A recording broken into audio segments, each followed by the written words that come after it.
Why don't we get started with the ZTA?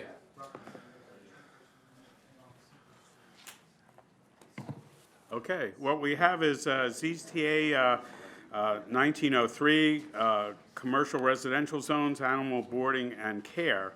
As introduced, this ZTA did something very, very simple. It took out the C in the CR zones being CRN, CRT, and CR, and replaced that with an L.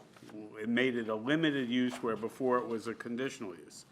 And the limited use already has standards that are relatively restrictive. You know, any part of the building used for animal boarding must be soundproofed. It's abutting or confronting,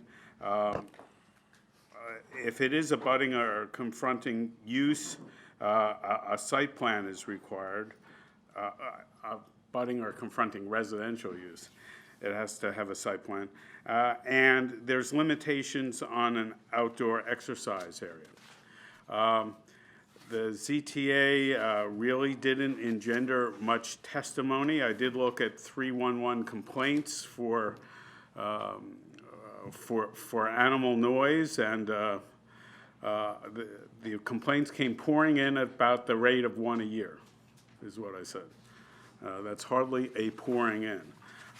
So this one is relatively simple. The planning board had excellent suggestions in the fact that in these commercial zones, there were provisions already for a conditional use approval. But because we're deleting the conditional use approval and only making it a limited use, they are correct in keeping those zones out of what is said on the conditional use, and I recommend those amendments that the planning board proposed. Okay. Sort of a threshold question. Is this basically any type of commercial, animal facility that you can imagine? Like when you're driving around and you see animal hospital or you see kennel, it covers all of those? Is that what, or is this really intended for a specific type, the kennel? It's more of a specific type. The definition is an animal boarding and care means a structure or land used for boarding, breeding, or care of dogs, cats, pets, fowl, or other domestic animals at a location other than a veterinary office. Other than a veterinary? Yes. Okay, so it's everything other. Okay. Grooming, breeding, or boarding. Grooming, breeding, or boarding. Councilmember Freitz?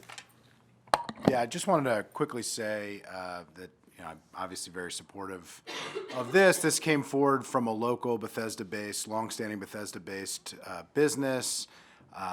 This makes it a little bit easier for them to operate in an area where there's tremendous demand for dog services because we have a lot of dog residents. But it's not just for the dog owners, it's for the dog residents, but appreciate the fact that my office was able to work with county executive and in his office to be able to work on this issue and with council staff, and I think it's just a small but important measure to make it a little bit easier for certain businesses to operate and to help with quality of life with folks who are looking for places to bring their dogs and to be able to get the services they need in this type of zone. Sounds pretty easy. All right. Any comments? No? 3-0 approved with amendments? No objection with amendments? Very good. Thank you. Thank you. All right. Now we're going to turn to a big topic, and that is housing code enforcement. And I think this is both a checkup on the issue generally. I think Councilmember Jawando had asked that we get a chance to hear more about this issue in a big picture sense. And last year, the council added, as a result of amendments to a legislation, we added a significant expansion of the code enforcement team, and so we've been hiring, and I think we want to get an update on that, but then we're also going to delve into a topic that we have not taken up previously, which is the single-family housing code enforcement issues. And we'll just I think we're just going to talk about that in general today, answer some questions, ask questions, and you know, pose topics for additional consideration. So we have a nice presentation. I think we'll take questions as we go through the presentation. So our friends at DHCA, Linda, why don't you kick us off, you know, get us started here. Well, I would just say DHCA has a full presentation for you about the code enforcement that DHCA does. We do have representatives from HHS and DPS here to answer questions, but this is focused on what DHCA does for housing code enforcement. And they're going to go through multifamily, but also single family and the current rules on accessory apartments, and then also touch on some of the main complaints that they respond to, as well as some specific special issues like hoarding and a few other things like that. So I think it's a very comprehensive overview that they'll provide you. And then also I think they're going to show you a little bit on the website of some of the new information that they have up for renters and others to see about code enforcement. Great. Tim. Thank you. Tim Getzinger, Acting Director of the Department of Housing and Community Affairs, and I don't know about you, but my brackets are completely busted. All I have left is Virginia, and I don't have them in the final. So it was But Duke lost, so it's Duke okay. lost. I had them winning in all three of my brackets, so it was, you know, it was a tough one.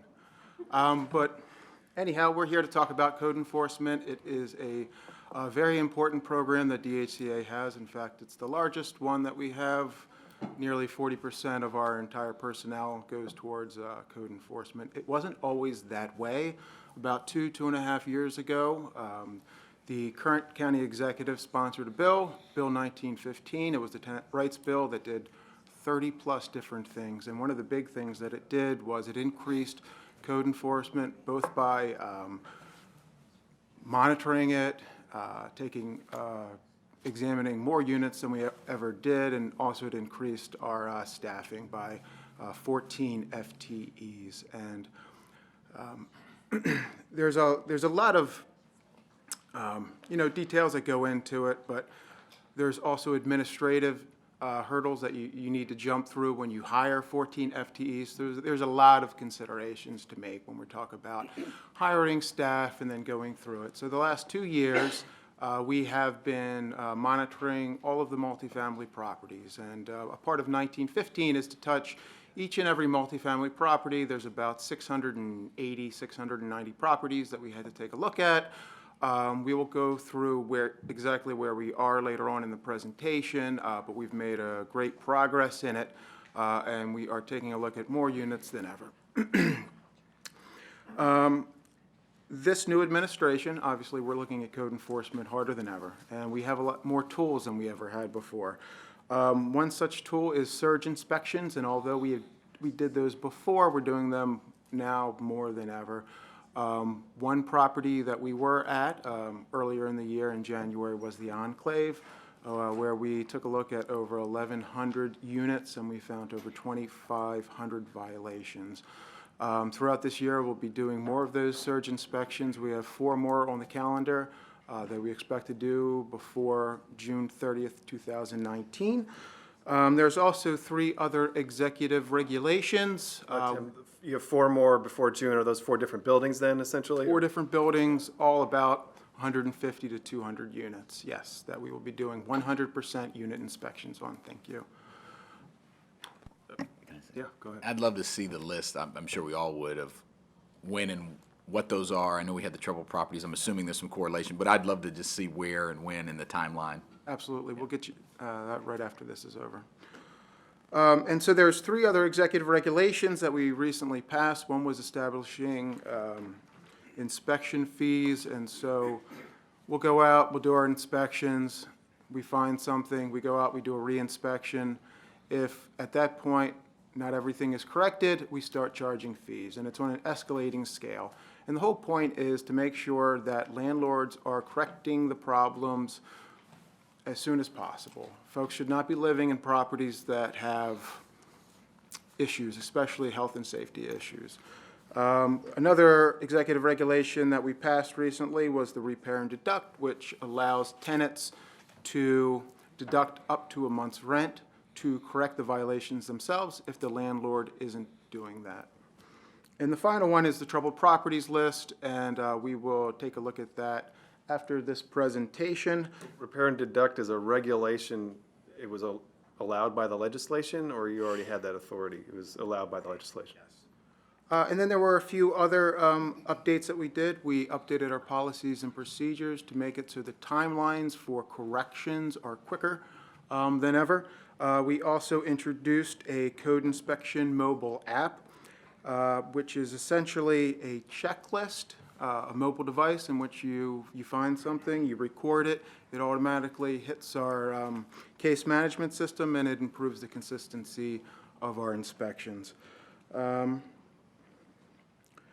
We also provided more outreach and education than ever. In December, we sent a mailing to all of our multifamily property owners that basically said, these are the new executive regulations. We will be taking a look at your properties, and we also let them know about the Bill 1915 rules and regulations. We also relaunched our Renters Have Rights campaign, which is geared to the tenants, to let them know that if they have issues, if they have concerns with code inspections, that they have a voice and they can dial MC 311 to let us know. And I don't want to talk too much more because we have a nice, long, lengthy, and in-depth presentation, so I will let staff take it away unless anybody has any questions. How is the search for a permanent director coming? Excellent, I suppose. Okay. You're not part of that? I'm not a part of that, Okay, but thank you. thanks. All right, I guess there's no one really who can give us that update today, so we'll try to get an update offline. All right, Good morning, Dan McHugh, manager of the Housing Code Enforcement Section. Chris Anderson is beside me here, he's the division chief. We got Ivan Eloisa, who's one of the field supervisors, and Ken Nichols. Cynthia Lundy is another supervisor, she's out of town today, but she would have been here if she wasn't out of town. So I just wanted to, say thank you for the additional staff over the years, that's been a big help. A lot of the stuff we've done, we're gonna go over here in the slideshow. But right off the bat, one of the issues we've had in the past was that years ago, we were using an Access database.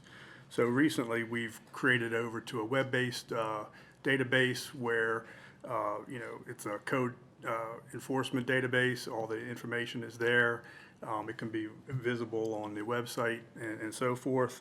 A lot of that has to do with, the making the information as user-friendly as possible for my staff. Back in, I think it's about 2 years ago, we received a NACO award for the creation of the case management database. We can access it on web, through our iPads, through our iPhones. We've also recently created a web app, which an inspection app, which we'll see a little bit about, as we move forward. This will definitely help out. One of the things we found out when we were doing all this revamping was that data quality is of utmost importance. What we've done is we've taken all of our properties, we have all the unit numbers that associate with them. In years past with the Access database, we'd have to key in everything. Now what we've done is reached out to all the property complexes and received unit addresses from them. We've finished up maybe about 40 or 50, not too long ago. And then when staff go out, they have all that information right there. They don't have to key it in, and it's very, very nice to be able to be consistent. Prior to the 1915 bill, we had about 19 inspectors, handling everything in the county, multifamily, single-family, commercial, et cetera.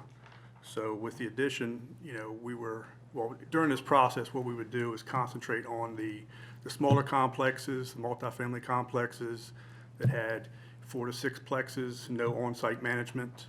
Those were typically the ones that had the major issues. And then we, find the properties that had a lot of complaints. With the 1915, it's definitely helped us out with being able to quantify why we're doing inspections of certain complexes, which is definitely helpful.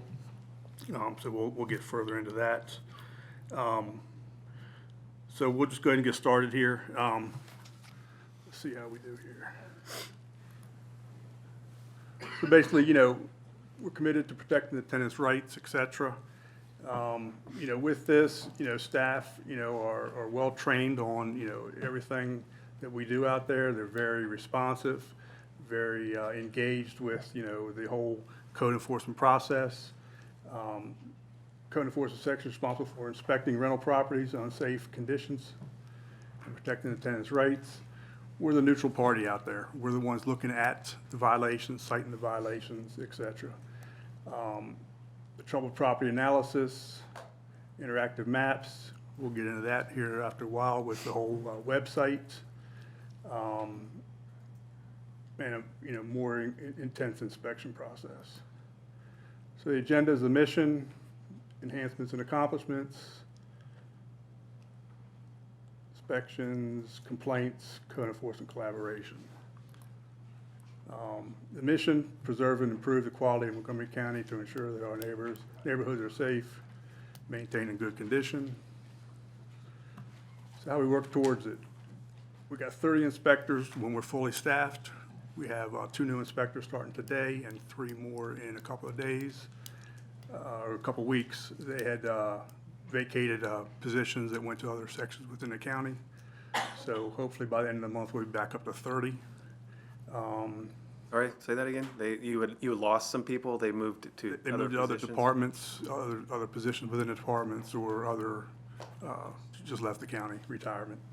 And so you're 30 now, and you were at like 16, you said, and then we added 14, is that right? We were at 19 at one point, Uh-huh, and then we added 9 inspectors Oh, for the right. 1915. right.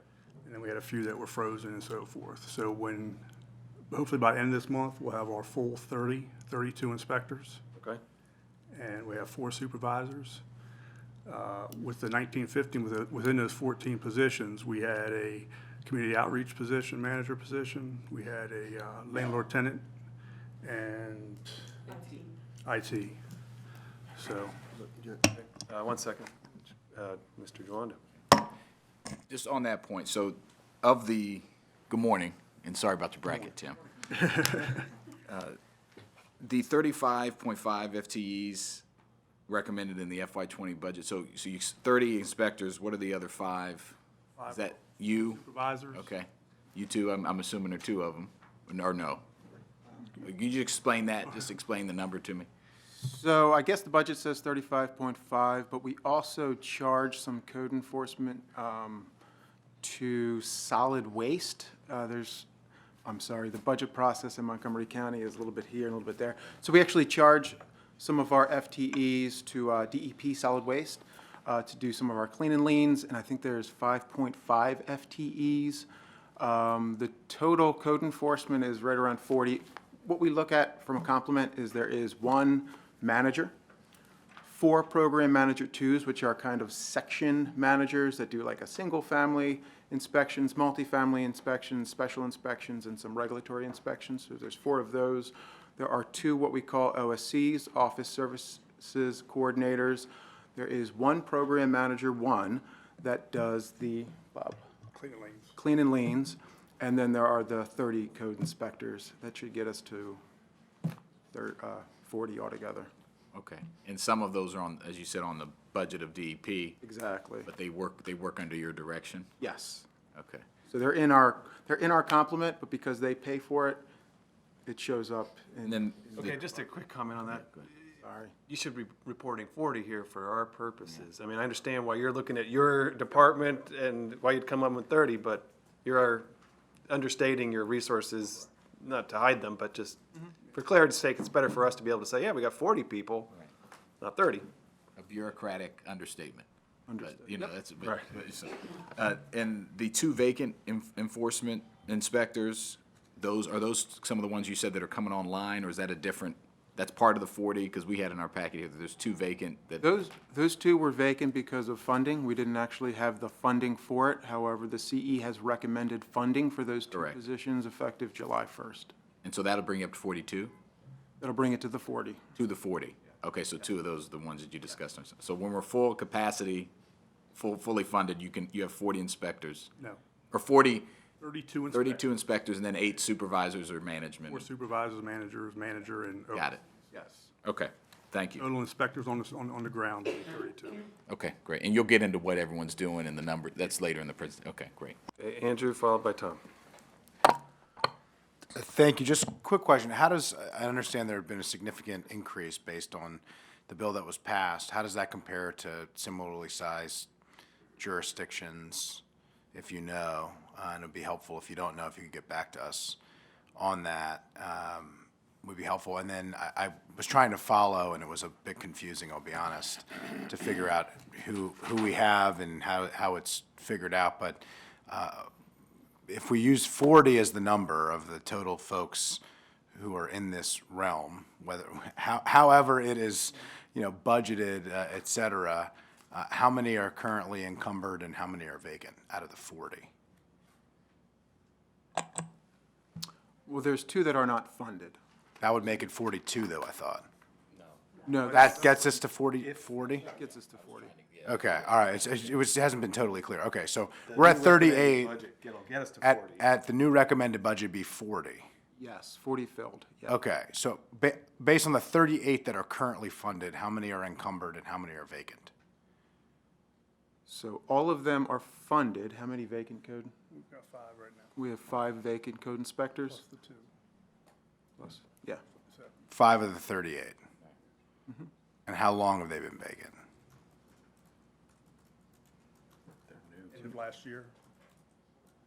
Well, not the 2 code, the ones that turned. A month or two, more than 12 months? About 2 months. 2 months? All 5 have been 2 months or less, or? 2 months or 3 months. It generally takes 3 to 4 months to fill a position.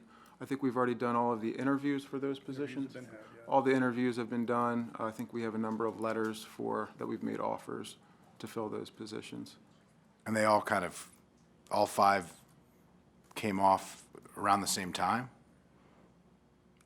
Yes, we had a few people that retired around the same time towards the end of the calendar year, and then we had a few folks that moved to different departments. Yes. Okay. So none have been vacant for longer than 6 months? No. But I'm excluding the 2 that haven't been funded, because if it's not funded, it doesn't count. It's not, that's on us and the executive, not you. Okay, thanks. Tom. Thank you, Mr. Chairman. Morning, guys. Just real quickly, so do those numbers include, you still, Tacoma Park contracts with you to do their inspections still, right? Is that the case with other municipalities? Nobody else, just Tacoma Park? Okay. When did that start? 2003, I believe. I remember when they had their own. Okay. You can just leave your mics on, gentlemen. 2003. Thank you. And those numbers include the personnel you use to do contract inspections for Tacoma Park. Is that correct? Yes. That's not a separate person or two? No. And Tacoma Park still requires annual inspections of each unit? Depending upon the license, they do have biannual inspections. Is that right? Okay, some are annual and some are biannual. And with us, it's triannual, except for the troubled properties are annual. Got it. Okay, thanks. Can you just say that again? So Tacoma Park's policy is, restate that for me? Yeah, Tacoma Park, we do the property inspections for the city of Tacoma Park. They have their own landlord, tenant, and licensing sections down there. Based on the types of violations that are found, they can provide a 2-year license. So that would require an inspection every 2 years. So if they want to, they have the option of a 2-year Yeah, license. they let us know what their schedule is, whether they're annual or biannual, and then we factor those into our inspection schedule. But otherwise, it's annual? Otherwise, it's annual. So on the properties that are of less concern, they offer a 2-year license. And typically, that's on the single-family units. Typically, it's on the single-family units. But even on single-family units, their maximum license is 2 years. So there's a Montgomery County inspector is in a single-family home rental property every 2 years In the city, yes. in the city. And then they pay you for that. And does that cover room rentals, or is that just when the whole house is rented? Rental license. So that's a rental license. It could be a room rental if the owner wanted it, a rental license, or it could be or it certainly is gonna be the whole house, because you can't rent the whole house without a license. Right, the whole house. Okay, great, please continue. Oh, Tom, yes. Sorry, just as a follow-up, because my brain's moving slowly this morning. How do they, you mentioned that most of the single-family homes are biannual, is that right? Potential. But what's like the full answer? How do they determine which ones are annual and which ones are biannual in Tacoma Park? I don't know specifically, but I think it has to do with the types of violations, the severity, if there's smoke detector issues, if there's, health and safety probably issues. If there's a certain number, maybe 5 or less, they may have but I'm not sure specifically, what that. But you think it's like you, based on history and based on severity? Something like that. Okay, great, thank you. And Montgomery County, how often are we in a single-family home? Is that just complaint-driven, or, so your license can renew without an inspection? Unless there's a complaint, then you'll come in. Okay, thanks. Okay, please continue. So the housing inspectors, Sorry, one last question. Can you tell us how much it costs for Tacoma Park to have that the higher level of inspection? contract. It's about 230, 240,000 per year. It increases by 3% a year. So they pay you for that supplementary inspection regime about that much money? So that, that's, I don't know, what share of the housing stock is that in Montgomery County? Less than 10% maybe, something? It's like 3,000 units-ish. Yeah, okay. 1%. So order of magnitude there. Okay, Plus, everything's real nice and tight down there. yeah, it's efficient. Okay, thanks. Sometimes the neighbors have a different view. But for inspectors, It's nice and also tight. knocking on doors, it's Right. efficient. Yeah. Not for lawn Well- when your next door neighbors. Before you get rolling, you can click, but, so in the single family, just building off some of my colleagues' questions, how many single family, you may get into this, how many inspections are we doing of single family units a year? I don't think we have that specific number. Okay, well, how do you, Roughly, with the rental license, as far as the rental licenses, there's about 20,000 single-family licenses in the county. There's about 11,000 or so condos, individual condos that are within the county that have a rental license. 11,000, you said? 11,000, so about 31,000 or so units there. We inspect on complaints. As we go through, we'll show you some of the data, but I'm not sure we have specifically how many of those rental units or single families that we would go into.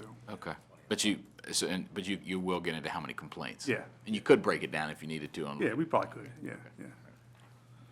Great, please continue. So the code enforcement section, they enforce chapter 26, housing and building maintenance standards.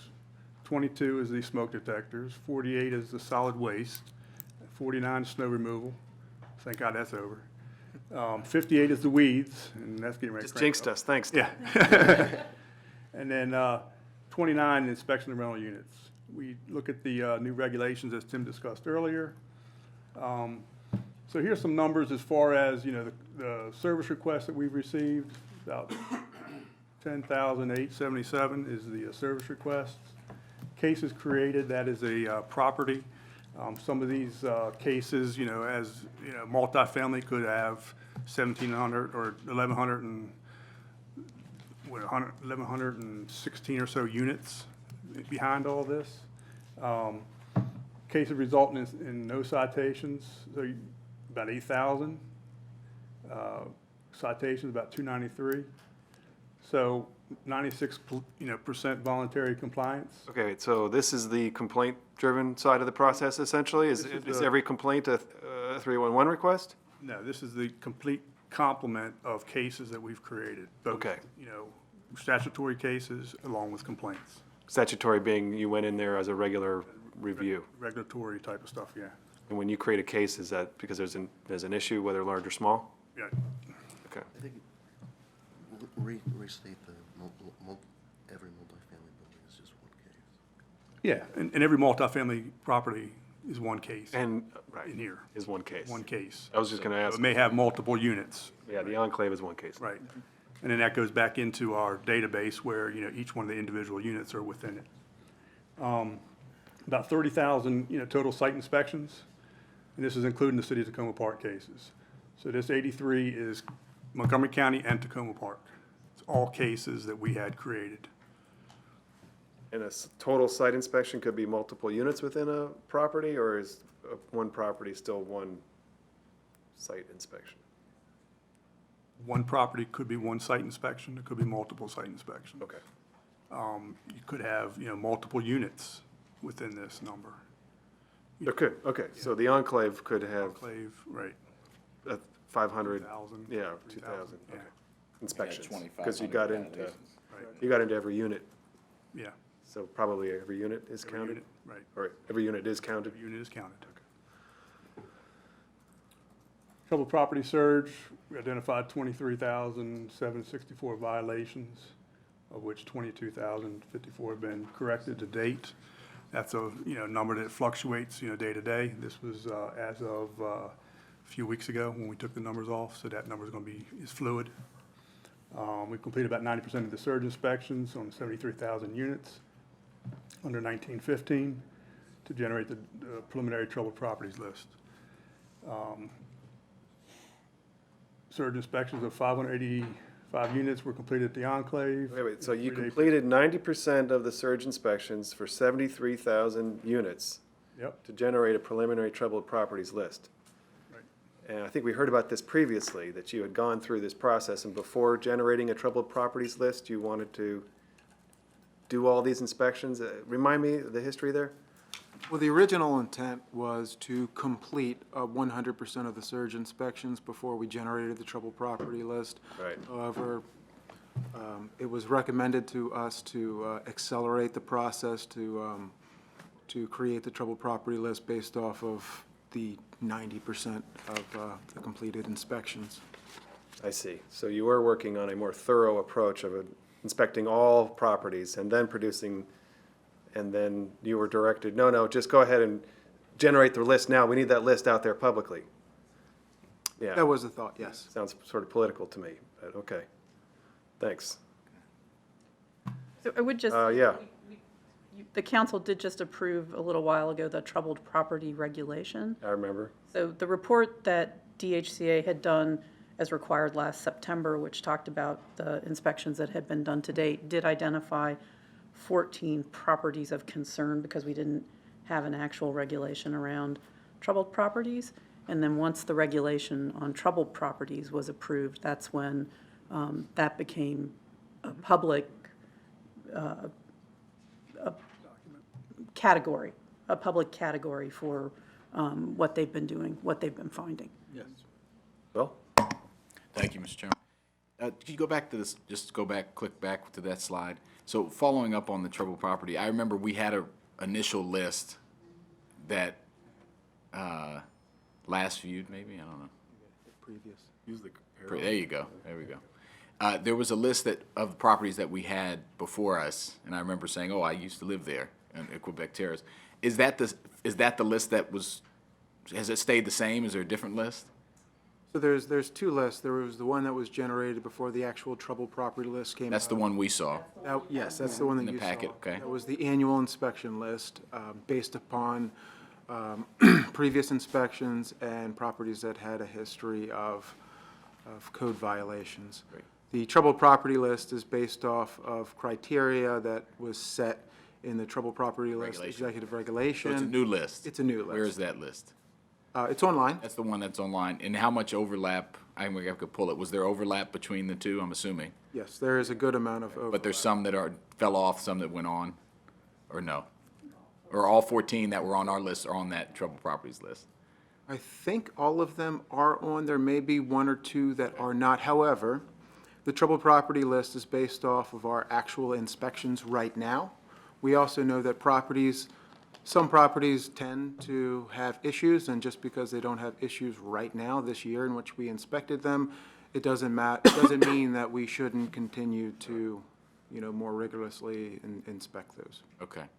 And then off of the surge inspections, 23,764 violations and 22,054 had been corrected. So the other 710, what's going on with those?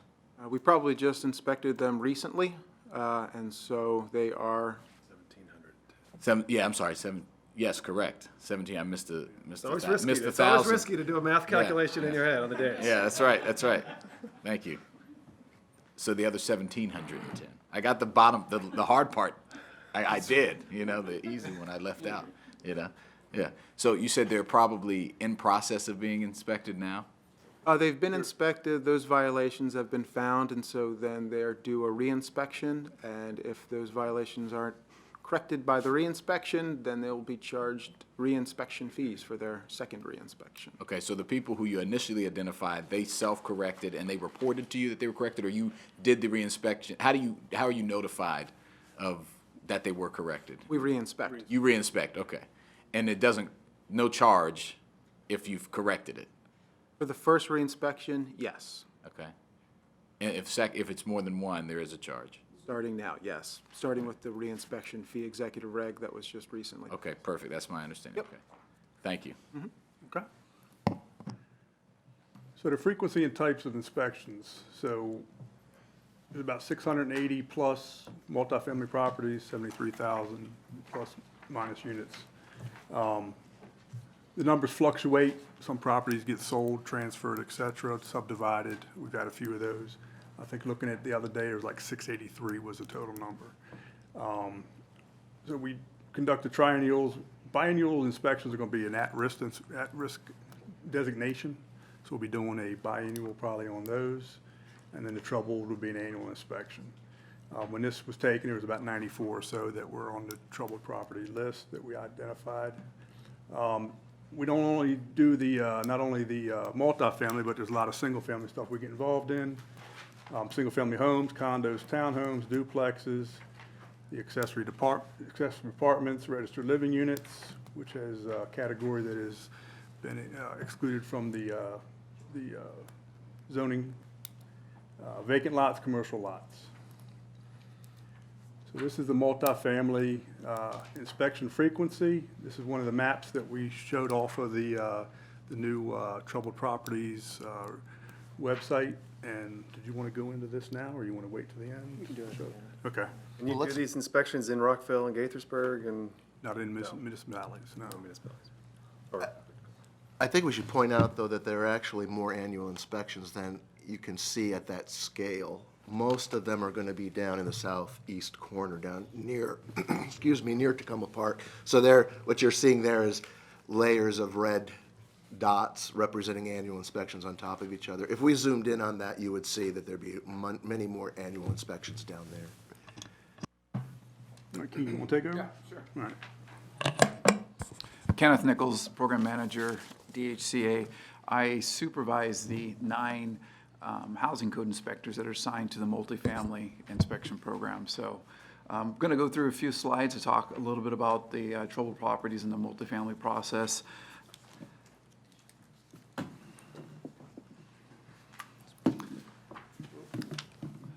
So as Dan had indicated, I don't know, let's see.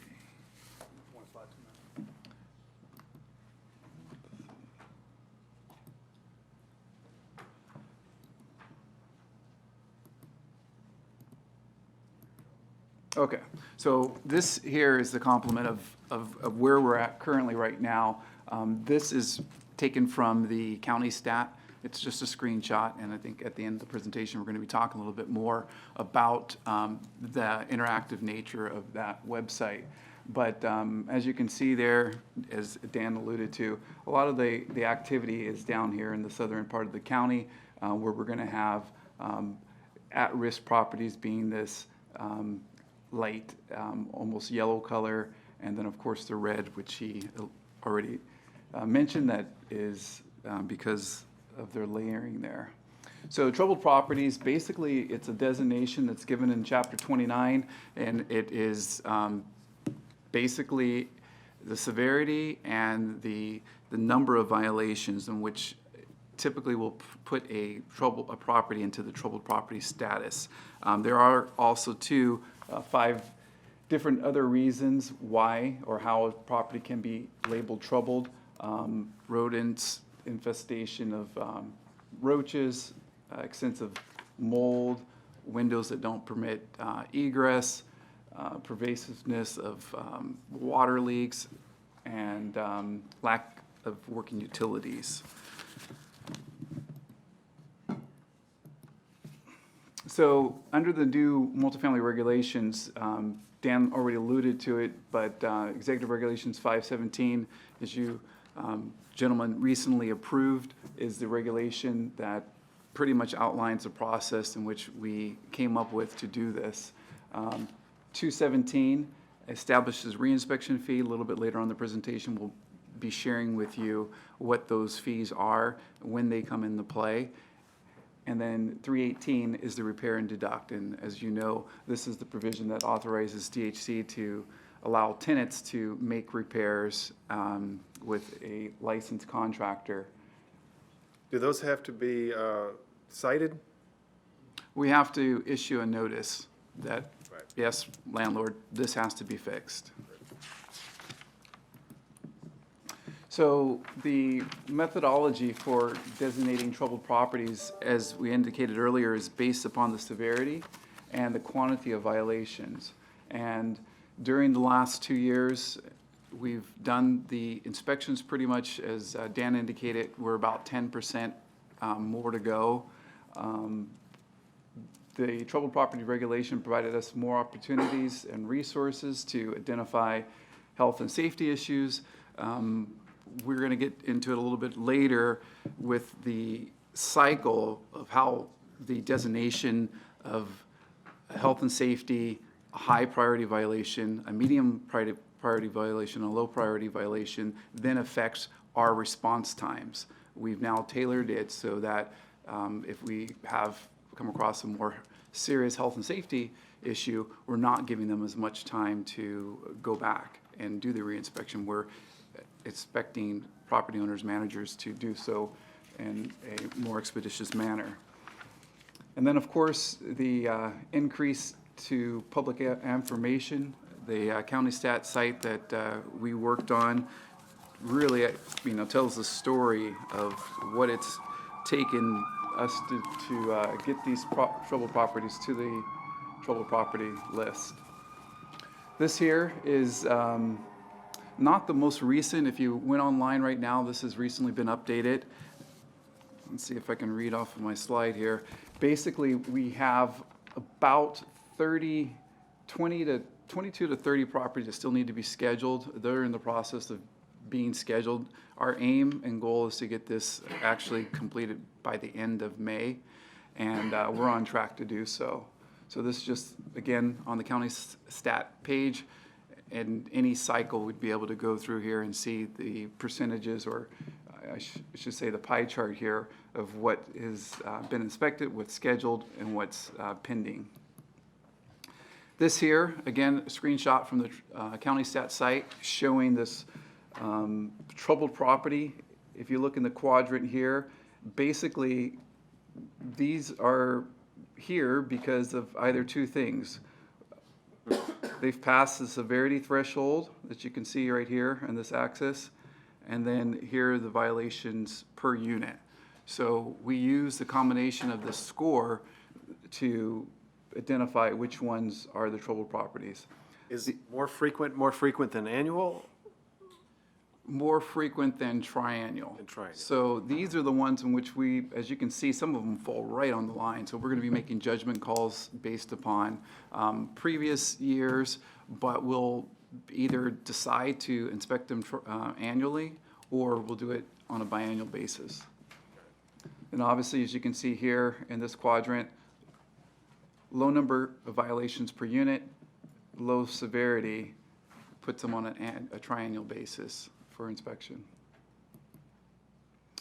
This is from the county stat site, and as you can see here, if you it's going to take a little bit of time. You haven't already played with it to navigate through it. Some of it can be cumbersome. But if you clicked on View Data up here, you can go in there and actually search. So make it a little bit easier for you to identify the property that you're wanting to get to. You can search by address. You can search by the community name. So if you want to find out the history of a community, a complex, or a single-family house, either way, or this is only multifamily? This is multifamily for the purpose of the troubled property list. So This is the it's troubled actually property gonna list. The troubled properties, the at-risk properties, and those that we are. Okay. This is the troubled property list. Correct. Okay.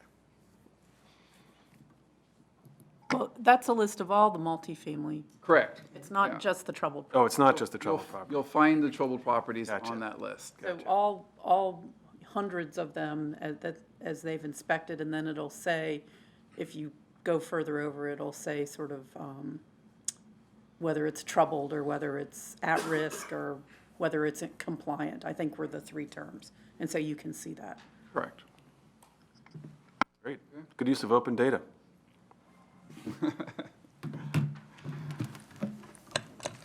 Good morning, everyone. I'm Cesar Ivan Eloisa. I'm also a program manager. I supervise a team of inspectors who do pretty much all kinds of inspections. I do single-family homes. I oversee the contract with the City of Tacoma Park, so all the inspectors in the city are inspectors in my team. The main thing we do is single-family, and this is based mainly on complaints. So once we get a complaint, it could be for anything. If it's a complaint for exterior violations, the maintenance of the property, let's say a fence in disrepair, peeling paint, grass overgrown, cars with no tags on the property, we get inspectors out there, cite the owners to make the corrections within 30 days normally. Less time for grass and solid waste to clean up is about 10 days. And we do our inspection, and if it's in compliance, we're in good shape. We also get complaints for interior violations. Those are either someone who lives in the house. If someone rents a part of the house or rents the house itself, they may make a complaint about the maintenance of it, that the owner is not making corrections. So we go in, schedule inspections with the tenant, the occupants, and cite any violations and get the owners to comply. We get complaints, anonymous complaints as well, for interior violations. In those cases, we have to make contact with the owner. Either we go knock on the door, try to make contact that way, or we can send a letter saying we received a complaint. We'd like to do an inspection for the safety of the occupants and attempt to gain access that way. So some of the single family also includes condominiums and attached homes such as duplexes and townhomes. Even though a lot of people think single family is just a single house with the yard around it, it also includes the attached homes.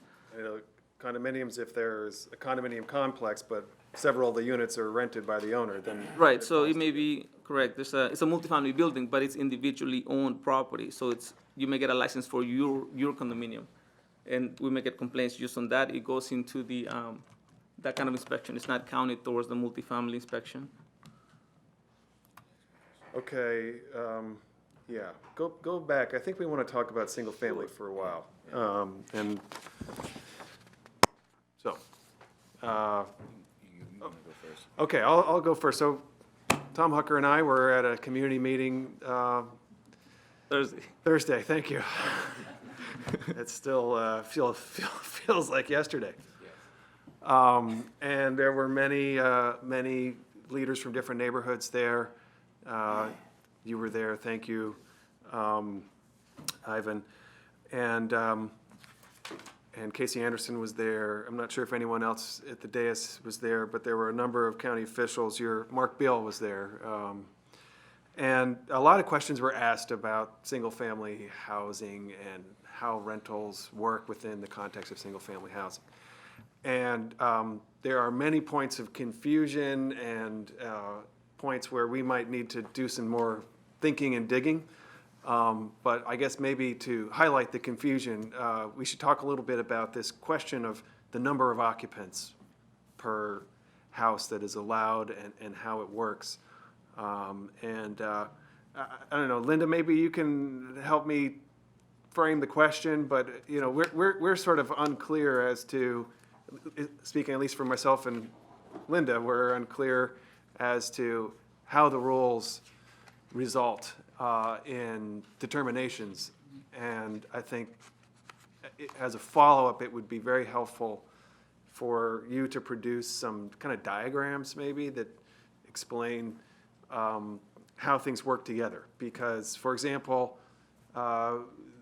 we have some who have said that inside a single-family home, each different family that might be a tenant, or sort of each different family renting inside that home counts as one person towards the 5-person limit. But then we have, I think you're saying that that's not the case, but we're not quite clear on how it's not the case. And it may, so I'd like you to walk through this a little bit, but I also want to say, I think you're going to need to follow up with us and kind of lay this out so that we can really look at it. And then ultimately, with an eye to producing this for, the public, for their consumption as well. But please. So I just fast forwarded a few slides. This is gonna come later on, but we can go over it now. So this is habitability and household occupancy. So it defines what a dwelling unit is, defines what immediate family is, household, sleeping area, habitable room. Now, in terms of Chapter 26 is very clear on overcrowding. There's specific square footage requirements for habitable space and sleeping space. I can give you the numbers if you want, but it's all based on square footage and also the safety of the rooms being used for sleeping. So let's say you have a house, and based on the square footage, you may have 10 people perfectly fine in the house. Now, to you and me, that may look overcrowded, but based on the current regulations of square footage, it's not overcrowded.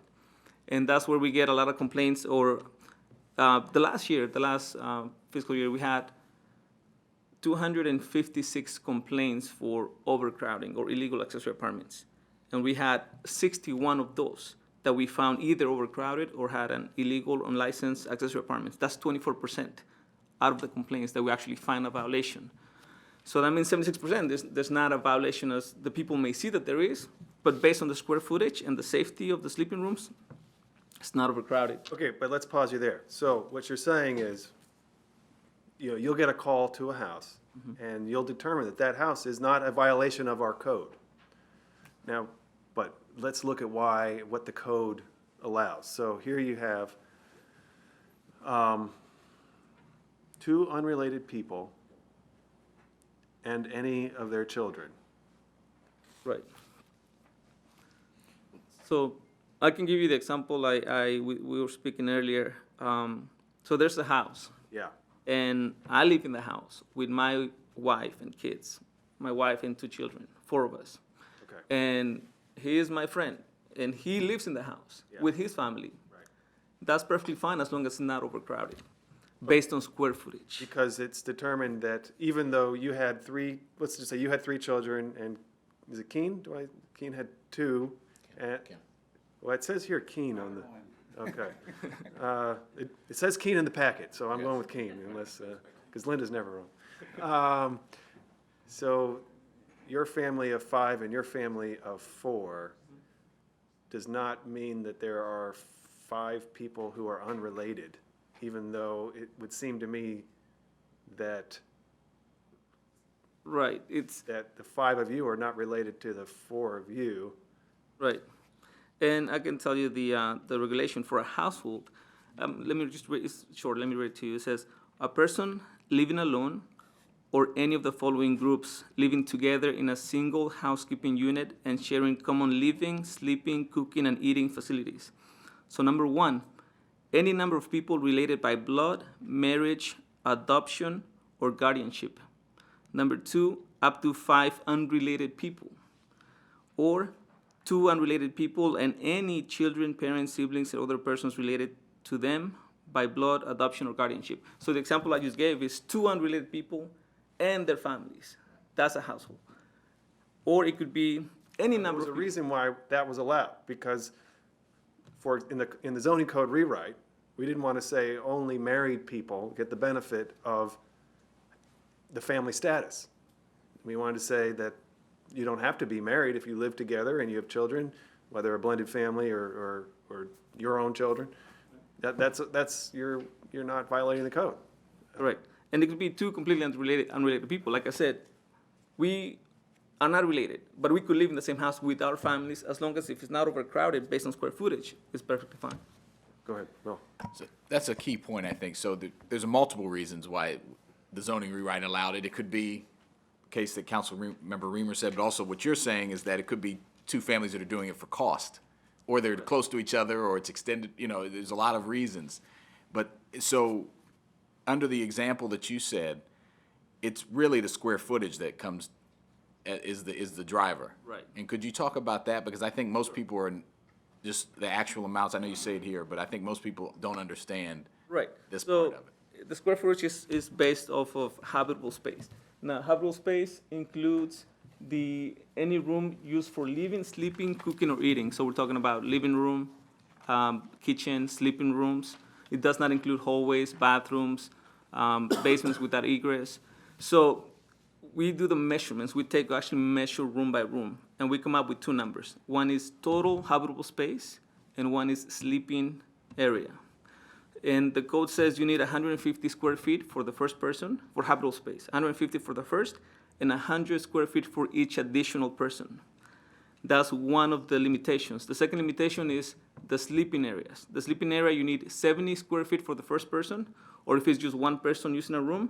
If you have multiple people sleeping in the one bedroom, it has to meet the square footage requirements, but you can have 50 square feet per person. So if it's a 160 square room, sleeping room, you can have 3 people in there.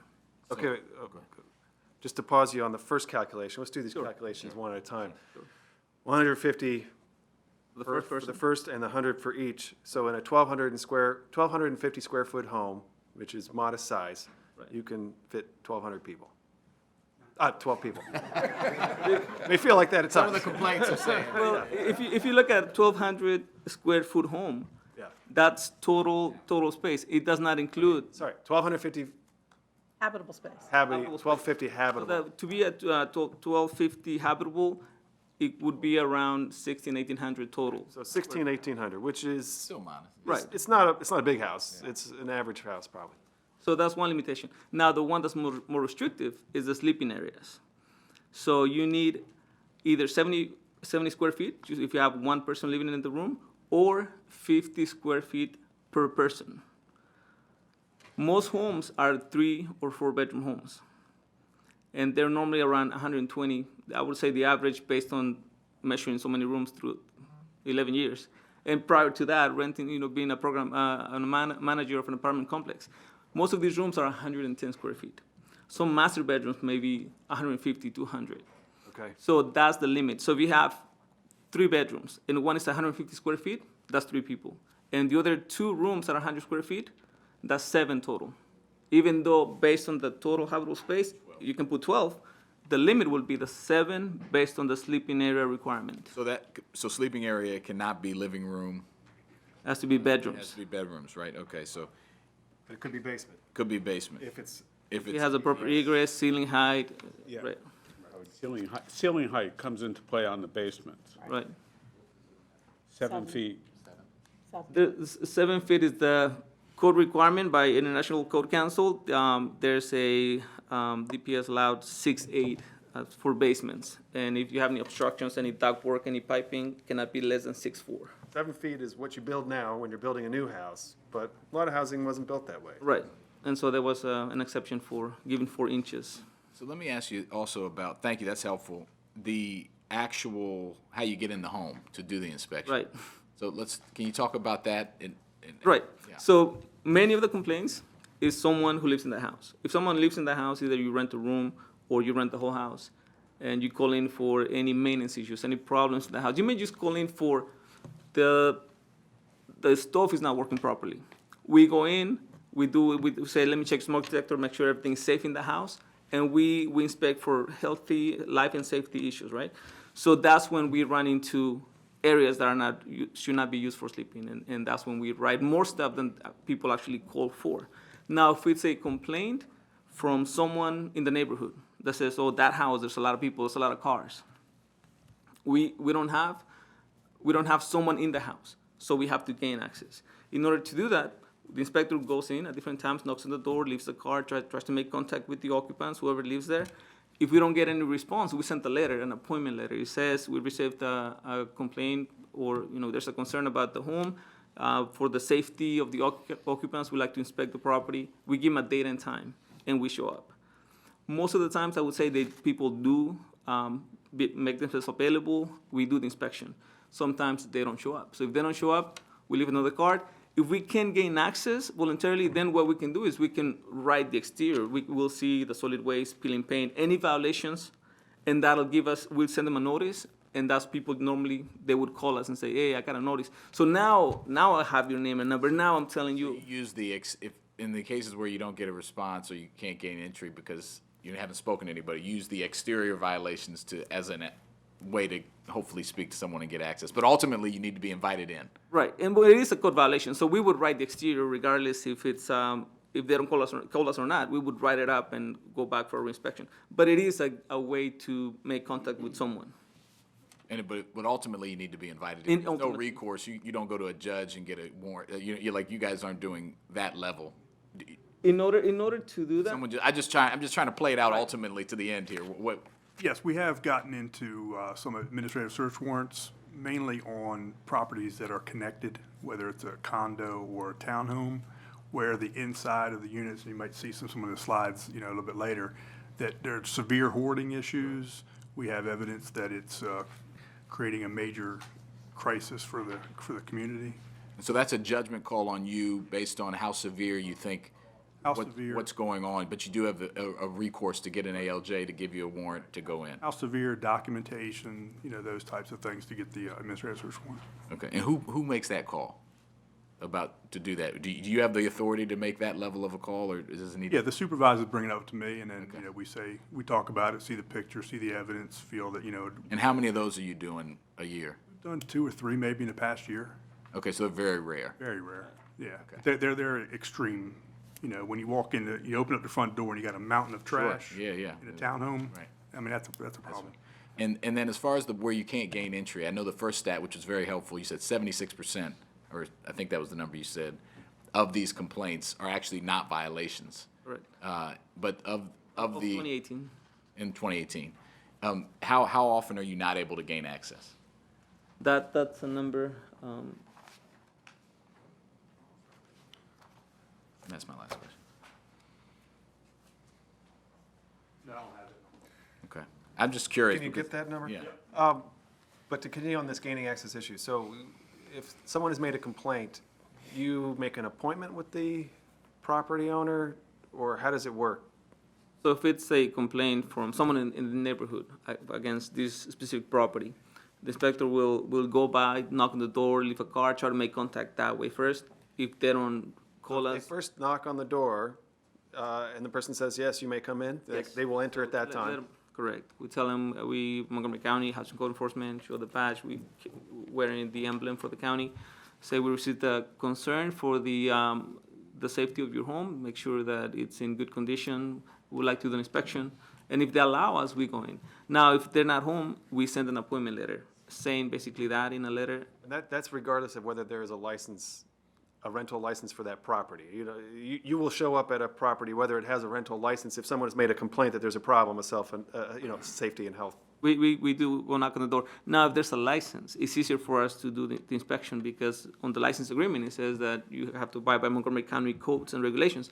So in that case, we have the name and the phone number, email of the property owner because they're registered within the licensing and That's registration part of the unit. challenge, is if you don't have a license, then you're knocking on that door. Yeah. Right, all we know is who owns the property because the assessment and taxation records, we see a name or names of the property owners, and we can. Holes, those can be, Right, and we can research, try to find a phone number. We've done that, and sometimes we do get a good number. Many times we don't. So we go knock on the door, try to make contact, or send an appointment letter and show up. And many times we do get in, specifically the number I don't have, but sometimes we don't. And if we don't, we cite any violations that we can see, which is our exterior violations.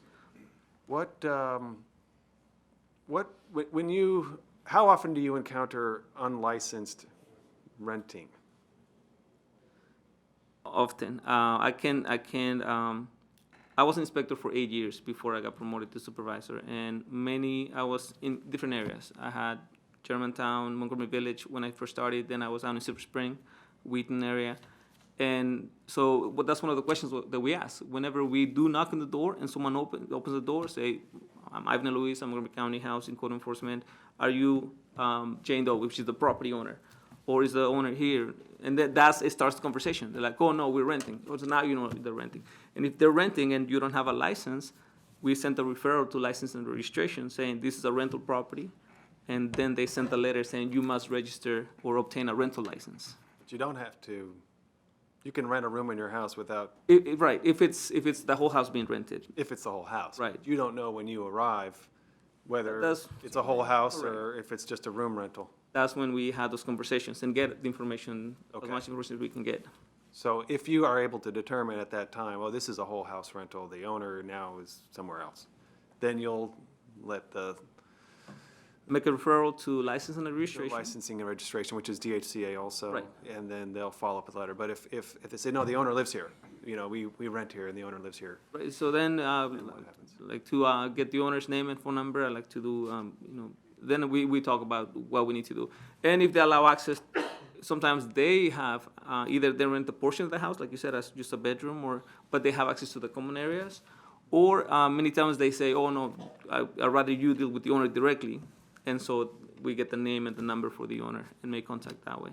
So the extent, can I just ask one the extent to which you know any numbers on unlicensed rentals, it's this referral process. That's the number we track, or are there other ways that we track that? Yeah, I may get 5 or 10 a week referrals. Staff copy me on the referrals to licensing. Basically, they give as much information as they can as far as, who they spoke to, where the owner may live, and so forth. And then licensing will follow up with them to get a license and charge them back, many years if they need to. So I'll approximate my math, so that means like a little over 500 a year-ish of those. Potentially. And how many of them result in a license? They all should be.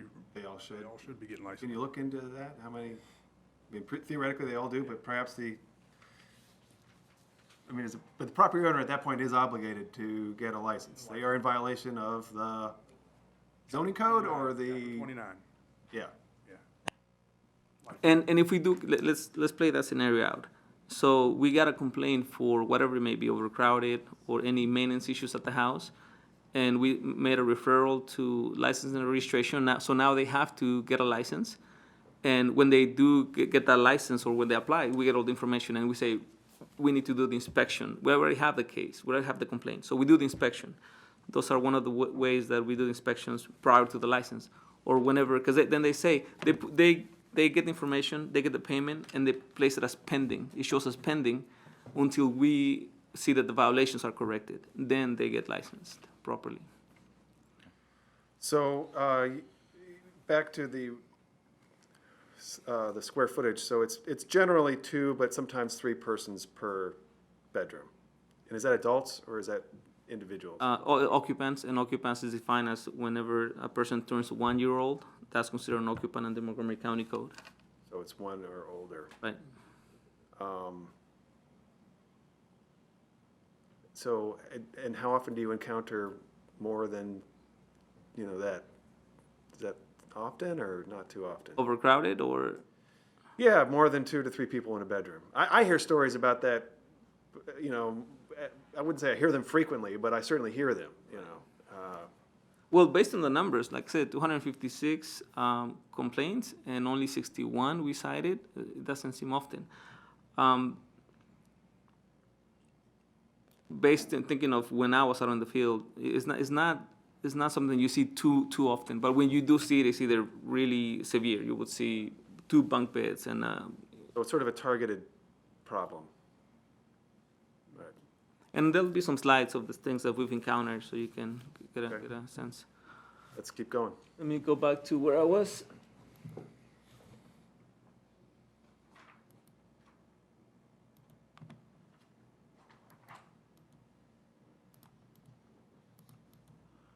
Your house is up on there. What? We have, April Fools. go to slide. Oh. Show property, there you go. So then we just forward. Yeah, I think you had Going the other way now. Yeah, yeah. Well, I have fast forwarded to the one that I want to show. So accessory apartments. How to get to where I want to go. So we also oversee accessory apartments. These are, as you know, a second unit within a single-family home. There are a number of requirements for someone to get a license for a Class 3 accessory apartment. The main ones is the square footage has to be less than 50% of the principal dwelling or less than 1,200 square feet. Let's not go too much into Okay. what the existing rules are for accessory dwelling units, since those are presently in flux. We can have some dialogue about the accessory dwelling unit issue in general.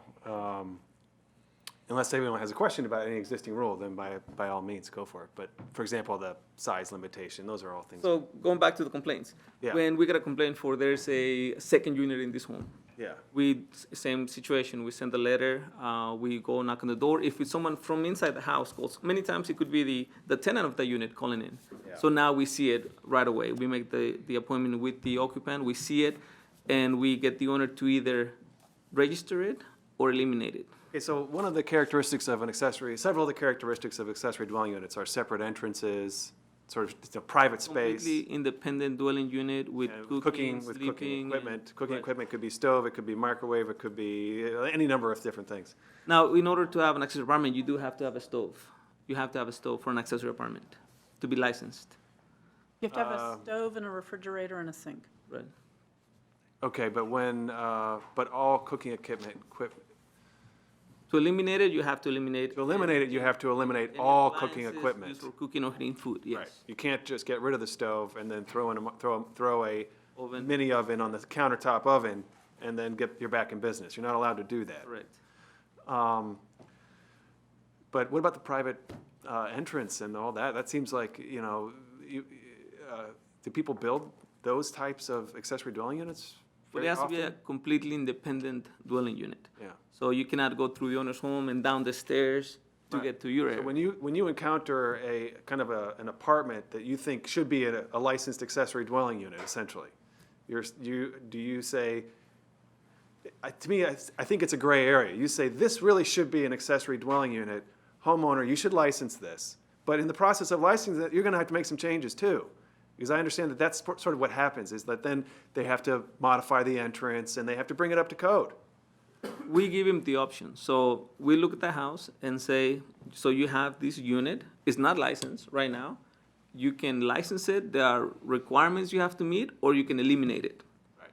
And that's the owner's decision to either. Now, exactly, but now that property's on your radar. Right, And so you're gonna follow through to ensure that it's either licensed or it's decommissioned. right. And if it's eliminated, all the appliances for cooking, heating food, they're gone. We make sure, not just that, we make sure that the sleeping rooms meet the egress requirements in case of emergency, be able to get out. We make sure the ceiling height meets the requirement. So it's a bunch of requirements that we also look at for the safety of the occupants. If they decide to license it, they submit the application and then they go through the process to make any modifications needed. Or if they don't need to make any modifications, they just do whatever needs to be done to make it into compliance. Now, it's my conclusion that when, people assert that there are all of these accessory apartments out there, they're assuming that every time there are multiple families or multiple renters in a house, that there must be an accessory apartment because it's operating like sort of like an apartment building. But it's not necessarily an accessory apartment. They're all using the central kitchen. They're just living in a house. And people confuse that in their minds. And so when they hear, hey, we're trying to address rules for accessory apartments, they hear you're trying, you think everybody should rent their house to multiple people. Like, that's not what we're talking about at all. In fact, it's kind of the opposite. What we're trying to do is create a path so that people can have quality living structures inside and maybe move away from the multiple tenants who are renting rooms if they want to. If you're a homeowner and you think you want to generate $1,500 a month of income, well, you can rent 3 rooms out, you can rent 3 bedrooms out, or maybe you do 1 accessory apartment. Which one's going to result in more crowding? The three bedrooms rented out, to me. But in any event, we know from data analysis now that the planning department has done that the average number of children living in a house with an accessory dwelling unit is no different, and in fact, it's a little bit smaller, a little bit fewer children than single-family housing generally. So this issue of crowding and other things is not an accessory dwelling unit issue. It's not at all. It's just not at all. It's a single-family house issue in targeted instances, but it's not a general accessory dwelling unit. I know I'm looking at you, Ivan, because you're just pleasantly absorbing my dialogue here, but it's not a diatribe, that's too, but I almost said that. You're right. Thank you. So, I just want to make that point. I'm going to keep making it, is that the data shows that crowding is not, there's no general crowding issue in accessory department, in properties with an accessory apartment. There is a crowding issue in some single-family homes, whether that's specific homes in a neighborhood or perhaps multiple homes in a neighborhood. That is a real issue. But when you look across the population of homes as a whole, there's no evidence for it. I think generally that's because it's expensive to build these units, and then you're coming into the licensing procedures, and you're embracing regulation and rules, and it's just a very different approach. Okay, Mr. Friedson. I want to turn it into a dialogue, so it's not a monologue. So we didn't go to diatribe, we could have been going to dialogue. Just a quick follow-up on that. I think we focused a lot on the detached structure related to this idea of going in, inspecting, pulling out the stove, decommissioning or eliminating, or whatever the words we've chosen. But we haven't focused a lot on the attached ADU structure. And so I just want you to clarify, because we haven't really, that really wasn't the focus of the conversation, at least that we had at a prior meeting when we really went into discussion on this. And I think the chair has just started to kind of hint at this, but, effectively, you go into a home, there is an ADU, attached ADU, basement, some type of other structure, an interior, so that's the interior structure, that could be an ADU, but there may be some relatively minor compliance issues that need to be addressed in order for them to have a proper license. If they don't do that, if it's an internal structure, would that just be considered a room? Or, assuming that it meets living code, because there are two different areas, I feel like, and I just want you to kind of clarify for me, and also for, as Mr. Jawanda would say, the millions at home watching. But there's one thing if it's not an appropriate living structure by our code, right? The ceiling height is too small. There's some type of egress issue, for fire safety or whatever the case may be, where there's just not supposed to be anybody living in there. It's not an appropriate living quarter. It's too small, et cetera, et cetera. But there are others where they're ADU specific, where it could be an appropriate room inside a house, which frankly could be rented out, but it has the wrong, it doesn't have, the exit isn't appropriate, and so an exit needed to be added or needed to be changed in order for it to be an appropriate ADU. Can you speak to kind of the difference between those two scenarios? Because we talk about eliminating it, and I could see eliminating it if it's not an appropriate living structure, which we would never want somebody living there based on the way that our law is written. But there are other scenarios I could foresee where it's not an appropriate ADU because it doesn't meet the ADU requirements, but it could be a room in a house that is that is a legal living quarters that could be rented out just as a room. And ADU is a relatively new term. I'm used to it as accessory apartments, and before that it was a special exception by the Board of Appeals. But in essence, to have an accessory apartment or ADU now, it's completely separate dwelling unit independently with its own cooking, sleeping, eating areas. So in order to eliminate that, you have to eliminate one of the conditions. And we have to also look at whenever those appliances, those plumbing lines, those were installed, because they have to be properly installed. We look at the permits, see if anybody got any permits to put that second kitchen in the basement. And if they didn't, we make a referral to DPS for work being done without permits. We want to make sure that those plumbing lines, water lines, or any gas lines, they are safe. Even whenever we tell people, if they decide, I'm going to eliminate it, get rid of it, I don't want to deal with this, I don't want to get a license for it, they have to do it properly. And many times we also get DPS involved in that for the permits. If you eliminate, so it has to be either eliminated and restored to a single family use. So the whole independent section you cannot have that anymore. You cannot have a separate dwelling unit anymore. It has to be a single family house. And if you have a room rent, so you decide I'm just gonna rent the one room in the basement that has a door to the outside, that's fine as long as they're able to operate as a single family home with the room rental. I mean, some of the problem here is we call them single-family residences, but they're not necessarily single-family residences at all. Based on how- And by our law, they don't have to be single-family residence. And so we've created this, and I think this is part of the challenge that we have when we're talking about, accessory units.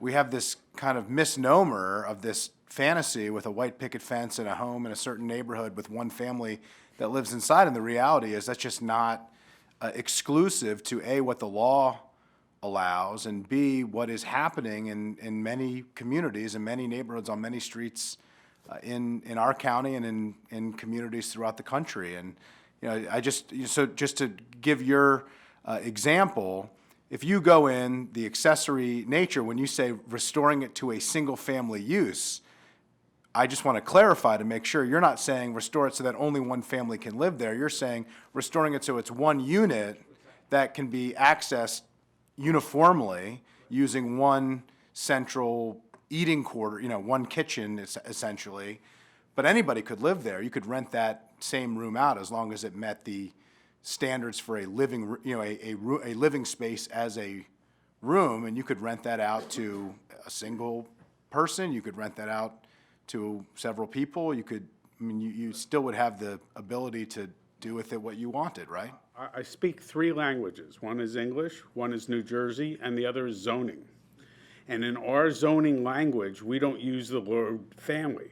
We use single unit living because the definition of household might be more than a single family. So we've recognized this in the code already. We just try not to use that word single family. Yeah, I think that's an important point. And the point that I was just making is that we refer to it, not necessarily in the code, but we refer to it, at least colloquially, as these are single-family neighborhoods. These are single-family homes. These are single-family this and single-family that. And the only point that I'm trying to make is they're not really single-family. They are single-unit, residences in which multiple families or a family and a worker or a family and a individual can reside jointly, and we allow that to happen, and legally that's fine. And so when we say eliminate, I just want to make sure that everybody is on the same page here. It doesn't mean eliminating it as a living quarters. It means eliminating it as an accessory living quarters, which is a different scenario, which requires taking out the stove and doing all these things that you talked about. So, That's right, and to your point, I think all of these rules, procedures, and accountability is what you want, right? That's if, people object to accessory dwelling units because they object to what the law allows, which is, more than one family to live in a house. Well, this is a better way to do it. When you do it this way, you've got safety and health and separation and licensing and all types of hooks into the process that is valuable, beneficial. Yeah. Thank you, and go, great clarification. Thank you for the dialogue, making it a dialogue.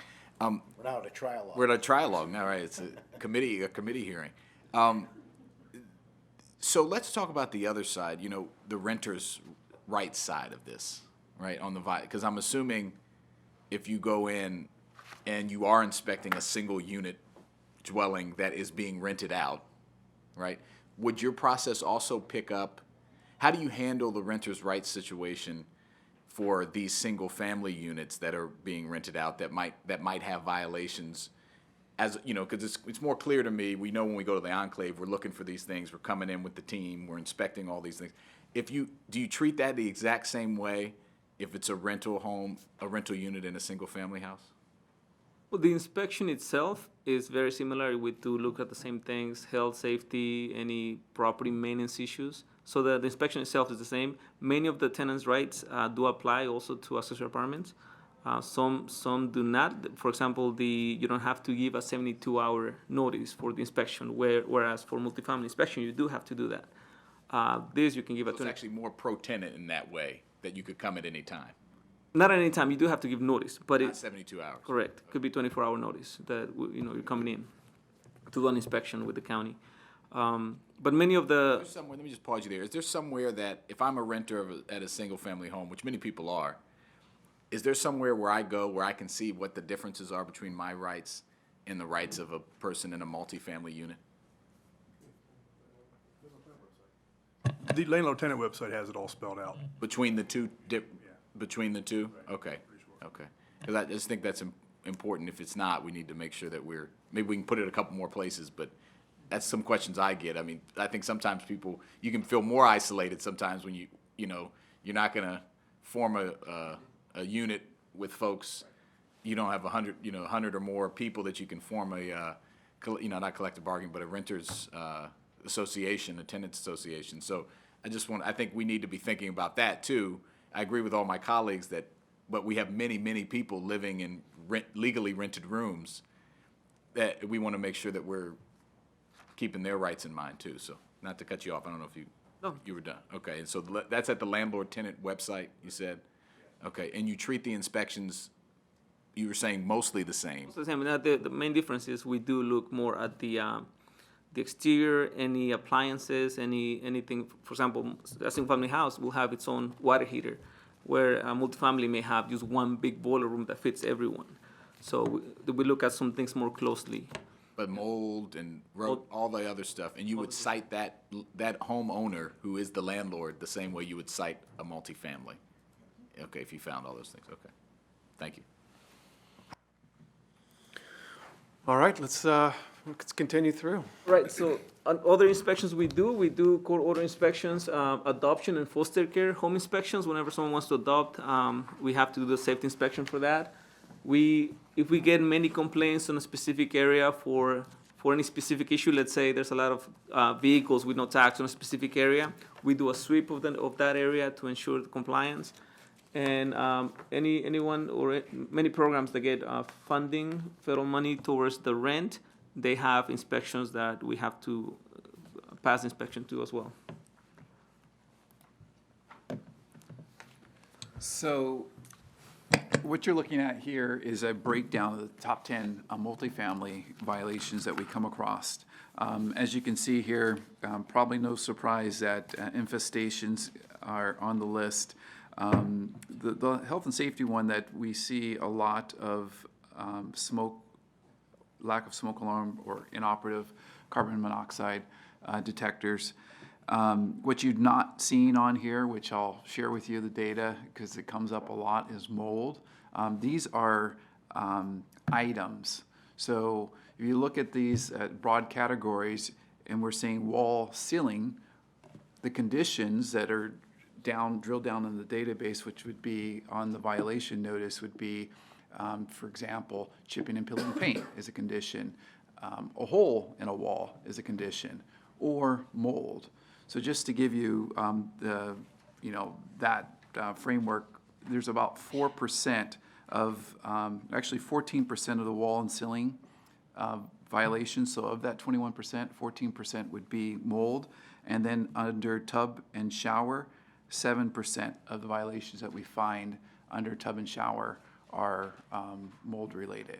So cumulatively, you're looking at about 4%, a little less than 4%, why it didn't make the top 10. Well, actually, not the reason why it didn't make the top 10, because we're, again, looking at conditions here. I don't know if that's confusing or not, but just wanted to bring that out to your attention. Yeah, so that's the list there.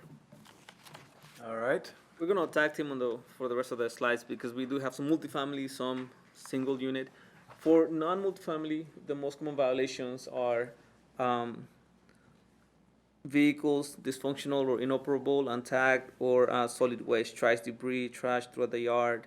We're starting with grass complaints, so that's coming up. Those are the main type of violations that we find. Can I just ask one question, going back to the last one? So explain the mold thing to me again, because we went into the Enclave, for example. That was, as you know, I was at that meeting with you, and that was a huge issue, and we had a rainy season. It's probably a huge issue other places. Why is that not captured there again? Explain that to me one more time. So, Or is it captured somewhere else? condition, it's physical structure. So these are all items here. So let's say, for instance, you've got wall and ceiling, and for the purpose of our notice, okay? Two places mold could be, right? Wall or ceiling, right? Okay, so, right, and they're combined in one. Okay. And then you have tub and shower. That's another area where you'll likely find mold. What you're seeing here is not the drill down into the type of violations are in these areas. So of all our violations, 19% of them are doors. It's not saying whether or not the door lock is busted, or if there's a hole in the door, or the door jamb is kicked in. It's not giving you, this slide is not giving you that data drill down.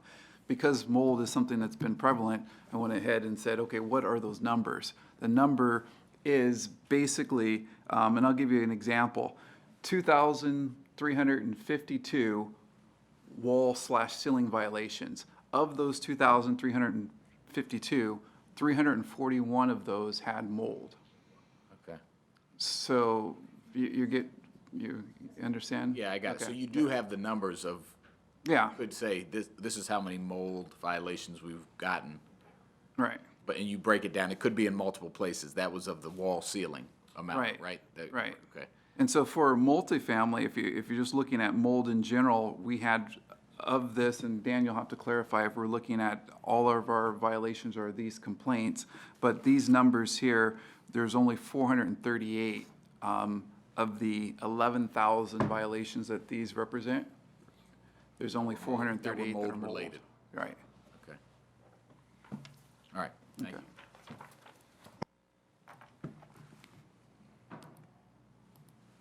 So back to single dwelling units, some of the main violations are said for vehicles, inoperable, untagged, solid waste, people not keeping the Could you spend a little more time on the vehicles? vehicles. Yeah, just explain a little bit more. Sure, so cars have to be tagged and operable. If they're on the property and they're untagged or they clearly dysfunctional, we do send a notice to the property owners to repair, replace, or remove the, Any untagged vehicle is in violation of within the property, yes, housing code, on the property. on the property. What if it's in the street? If it's in the street, a division of the police called abandonados will go and tag him. If we do see him, we make a referral to the abandonados section, abandonados police. Abandoned autos. That's on, that's for street. If it's on the property, we issue the notices to the property owners. That's just a jurisdictional issue. If it's on the street, it's Is that police police. If Right. it's on private property, it's DHCA. Is that correct? Okay. And I think you have it here, I just want to confirm, if it is in someone's garage or they're covering on their property, it's okay to be there. Right. If we don't see it, we can't really cite it, so it has to be visible. Well, Is it illegal to have a collector vehicle in your garage that's untagged? No. or not a closed garage, I'm just saying even your awning, forget what it's called, I have one, but carport, there you go. That It's would be Monday. visible. You can clearly see if it's, Okay, so if you have a parked carport vehicle that is not tagged and is an authentic, you're working on it with your son, okay, whatever, that is a violation. It is a violation. Now, if you're working on it, you can request an extension, or there are things you can request based on that. But if it's just sitting there, untagged, inoperable, you will get a notice to repair. You need to have a garage. You need to get it inside of a garage. If you put it inside, right? Cover it. Or cover it? Yeah, can't you just put, I mean, usually when people are working on a car like that, they tarp it, even if it's in a carport. Does that change anything, though? If you already Odd to me that you couldn't, yeah. if you already cited the violation, let's say I go and then when I go back for the inspection, you just covered it. For us, it would be still a violation. Yeah. Now, if we go in and they're all covered, can't see anything, we're not gonna cite it because we can't see the violation. Okay, so if that person has that 64 Mustang on, in their driveway and we all know they're never gonna do anything with it, but they just can't bear getting rid of it, they're in violation. That's actually a citable offense. Right. Unless they cover it, or if they have, No, not covering it doesn't change it. they're still in violation. You just wouldn't cite them if you didn't see Well, it. if we don't see it, right. Yeah, but it's No, still a covering as in violation. inside the structure. If Well, I you mean, move it covering as inside. in Andrew's point, a tarp. No, a tarp doesn't help. Tarp doesn't, Well, If, okay, it would help technically because. it doesn't help. Yeah, Yeah, technically technically they it still doesn't done it, but if you can't see it, you're not gonna like lift. Well, the I think this. No, that's not what he said. He said a tarp doesn't change anything. It's still citable. if it's You covered, have to observe that it's right, not if it's tagged. covered, we don't know You have if to it's. observe it. if Once it- they've You don't seen know it, if is it's a what you're saying, car? you can't, once, I just wanna clarify, because it sounded to me like what you were saying is, if somebody says, hey, my neighbor has this piece of junk, he says he's gonna work on it, he hasn't worked on it, I see him, messing around with it on the weekends, but nothing has changed in the last 8 years, you gotta get him to get rid of this darn thing, I hate looking at it, it's bothering me. You show up and it's tarped, nothing happens, right? I can't tell if it's tagged or not. But if you show up and it is that Saturday afternoon and he's working on it and you see it and you say, hey, you've got to either tag this or get rid of it within X number of days, and then when you return, he just tarped it, that now you've already seen it, so now it doesn't still in- affect it. That's what is that accurate? Because that was how I was hearing. Yes, basically, the violation's already cited. So now if you put it in a garage, it's not, you can't see it anymore, that's fine, you can But if have it's it. covered with a tarp, you don't lift up the tarp and say this is untagged? We, Why not? You're If not there's a allowed to? cover, if there's a cover on the vehicle, and we can clearly see that it's dysfunctional by a, tire down or transmission hanging out or something like that, then yes, we'll cite it. But if the car looks like it runs and it's under a tarp, we really can't cite it unless we see that otherwise, from a tag somehow dysfunctional. So that's in the zoning code, or that's in the code, where is? 26. This is in 26. 26, it's unused vehicles. It's almost, there's a lot of people that either have a car that they're working on, or maybe it's a collector, or that it's just not functioning right now. They had an accident and they don't have the money to repair it. I'm just concerned, actually, on the other side, I don't think we should be citing someone if they have it in their carport on their property. On the streets, another thing, on their lawns, another thing. But I'm assuming the reason of that is for the appearance of the neighborhood, but if you have it contained in a place where a car is supposed to go on your property, I just think for me, it doesn't seem right that we should be able to cite someone for that. But that's the current law. Right. Okay. And this is the area, I'm sorry. This is the area where we get the most appeals, or at least the most appeals that I've seen. And it's probably an area where you will get constituent correspondence about it. There are people who get appeals from the judge based on the fact that they're currently unemployed and maybe cannot get their vehicle tagged, and there are the collector cars as well. But the general rule is that there has to be a light at the end of the tunnel. I mean, if you're working on it, there's got to be some sort of a way that it's going to be functional at some point. Sure. If it's not tagged, there has to be some way that it will be tagged at some point. At least from our perspective, we will cite it. Now, the judge is free to do whatever they want to do, but we will have to cite it, even if the person's temporarily suffering some Yeah, we might have to situation. revisit that, because I think it's, again, if you have a place that's designed for a car on your property, and just because you don't have an enclosed structure garage, okay, but that's good to know. I didn't know that it was that stringent, so maybe we can follow. You get a lot of, but I imagine you said you get a lot of action on these types of.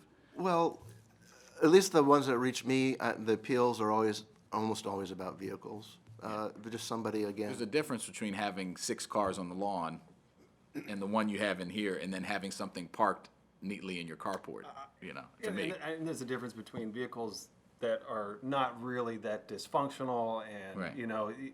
Maybe you can't afford to tag it, as you said, and so on, versus We don't want that. that Even if it's- car That's that, different. that Yeah. has an $800 repair that's needed and. you gotta wait a little, and yeah. it's just never gonna, honestly, it's never gonna change. That's, Yeah. it's gonna be stuck there because the homeowner can't make the decision, That's. Yep. Okay. So that's the vehicles we Another one for single dwelling, it's solid waste, trash, debris through the yard. We go issue a notice for 10 days to clean up, do inspections. If they don't, we do the, we can give second notice, citations, or eventually do a clean and lien and have the county go and clean it up and put a lien on the property. So when it comes to multifamily violations, one of the things that we mentioned earlier, big concern is smoke alarms and carbon monoxide alarms. And as you can see here in the lower right-hand corner of this picture, the date there, what we're checking for is that the requirement, new smoke alarm requirements for long life batteries and/or the life expectancy of the smoke alarm. They're generally 10 years now, so when we do our inspections, we're actually pulling those off the wall, making sure that they are compliant. Here's some examples of mold. Here, we've designated in the troubled property regulation severity of mold. Sometimes we'll come across instances where it's light, other times where it's heavy, and then rarely do we come across where it's very, very severe. And as you can see here, these three different instances in the troubled property regulation, this would fall under a health and safety concern where the accumulation of mold, which is very common in shower, could be mildew as well, is something that's considered light. This would be an example of that. Obviously here, where it's very pervasive throughout a unit, we rarely come across units that are this bad. Most times you'll see this more probably in single family because apartment managers do, for the most part, even if we're not there, do get into their units before we're there at some point. That would be condemned, right? Yes, The yeah. last And then to clarify that last photo, the severe, that would be an example where we would condemn the unit based upon the severity or the scope of the mold. For single family or single dwelling units, we have grass and weeds is one of the main concerns in the spring and fall. And we do have clean and liens for properties that don't comply or citations taken to court. Hoarding is also one of the things that, Yeah, just a quick question on the clean and lean. And I guess it seems like there's two main clean and leans. One is the weeding, grass cutting, you know, when it's just gone into, severe situation where they don't comply. And the other is the trash that you mentioned. The trash just builds up and builds up and builds up. They don't clean it. One is, what is the cost to the county of, those two different types of cleans? And if there's another common one, let me know. It just seems like those are the ones you've mentioned, the ones that I could think of prior to this. And two, doing a lien, how often is that lien collectible? I mean, because I think it seems like they're not doing this for cost reasons, so I'm not sure the lien is the right. I mean, we don't really have another choice, but I'm just wondering if we're actually collecting on that. Yes, I mean, we collect. I mean, basically with the clean and liens we can do cutting the grass, removing the solid waste, securing a property if it's open to casual entry, trimming trees or cutting down trees or bushes, depending upon, what we have out there to make the units presentable. Each time a bill comes in, we send a bill to the property owners of record, and then the amounts go on to the property taxes, that day.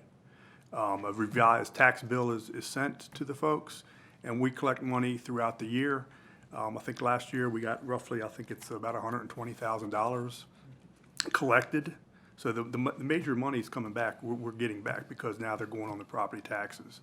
In years past, we would just put a little flag in the tax bills, and we really, took a little bit of an issue to collect. But now, since I think the past 6 or 7 years, the minute a cost is generated, it goes on the property taxes, and we do. So the lien is legally right now is equivalent to the property tax? Yes, to take corrective actions, severe corrective actions, we have the ability to then put it onto the property taxes. The clean and liens are considered a severe. Got it, so it's not condition. separate. I could Correct. see that being a big difference. Yeah, And no, you've seen a significant difference in the collectability of the liens now that's directly on the Oh, yeah. property tax, not ancillary to the property Yeah, tax? we get about 120 a year back-ish, And how much do we spend on the clean side of the clean and lien? roughly the same. So we're collecting most of it, you would Yeah, say? majority of it, yes. Thanks. You want to say something? Okay. So for hoarding, we have a scale that we use. Many times we get complaints about hoarding when it's really more of housekeeping issue. It's not really a severe hoarding case. But if we do see a severe hoarding case, we work with HHS. We have people go and talk to the residents, make sure they also looked at that side for their health, and we look at the condition. If it's in severe conditions, we condemn the property. We have them relocate temporarily. Sometimes family members come in and help them clean up. Just backing up on the hoarding, so HHS, who do you work with there? And they come in and provide some, because it's obviously a mental health issue. Yes. And so you work with The aging and disabilities, mainly. aging disabilities, and they'll come in and do kind of a caseworker approach? Yes. They come in, they talk to the people, the homeowners, the occupants. They interview them, see if they have any needs that they can help them with. And we look at the enforcement, the code enforcement side of it. Okay, and so that could include, like you said, if it's like number 9 or, that they have to move out Yes. immediately. And are there any, how are they relocated? What if there's no family? Is there, what happens? HHS can help, and we also give them information for the crisis center. Okay, so Whether it goes that shelter for route. them temporarily. Many times people say, I'm gonna go to a hotel for a week while it gets cleaned up, and they have the right to do that as well. Okay. Okay. And this is some of the unsafe and overcrowding issues that we see. We're talking earlier about a basement where you have a gas-operated water heater and furnace, and someone put a kitchen right next to it, which is clearly unsafe. This was supposed to be a shed, and they turned it into living space, which was clearly unsafe. And also everything that was put in there, they put some plumbing without any permits. It was everything done wrong, so we had to condemn that area. Is that a generator? What is that?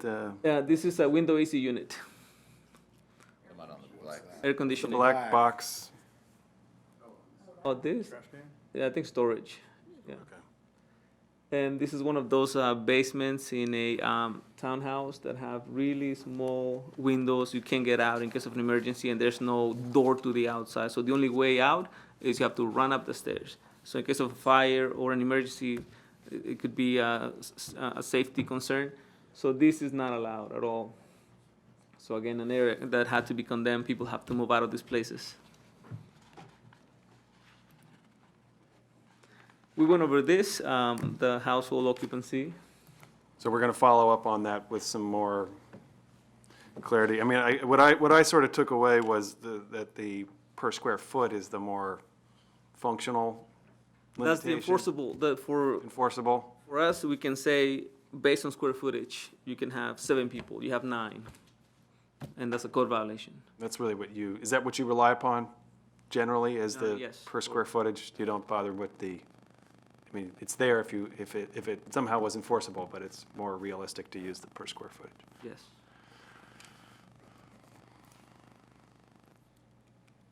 So this is the, most of the, as Dan explained, most of the violations are corrected voluntarily by the property owners. So, in a sense, we do the inspection, we issue a notice. Depending on the violation severity, we can give either 24 hours or 15 days, depending on the violation, up to 30 days. And if we do our inspection and it's in compliance, everything's good, case closed. If it's not in compliance, then the additional steps are issue citations, take them to court, do a clean and lien, or condemn the property based on the conditions. So this is the enforcement process that we have. So for multifamily, a little bit different process, and we alluded to earlier, is we'll look at this diagram here. On the left here, you'll see larger multifamily complexes. And at the time of our inspection, we'll do the inspection, we'll give them a notice, the corrective notice of violation. We'll prescribe, if it's a larger property, 3 different timelines. So one for health and safety, the second one, that would be anywhere from 0 to 15 days. And then the second one for the high priority violations would be 30 days. And then finally for the medium and low would be 60 days. We'd re-inspected each of those points to determine if they were compliant or not. At day 15 and day 30, if they're not corrected, we're issuing administrator or the citations immediately then, and then at day 60, same thing.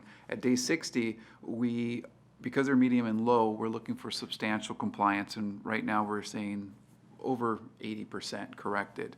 At the end of that time period, we would give them a citation for each violation, and then for subsequent re-inspections to the property after that, that's when we'll start with the re-inspection fees.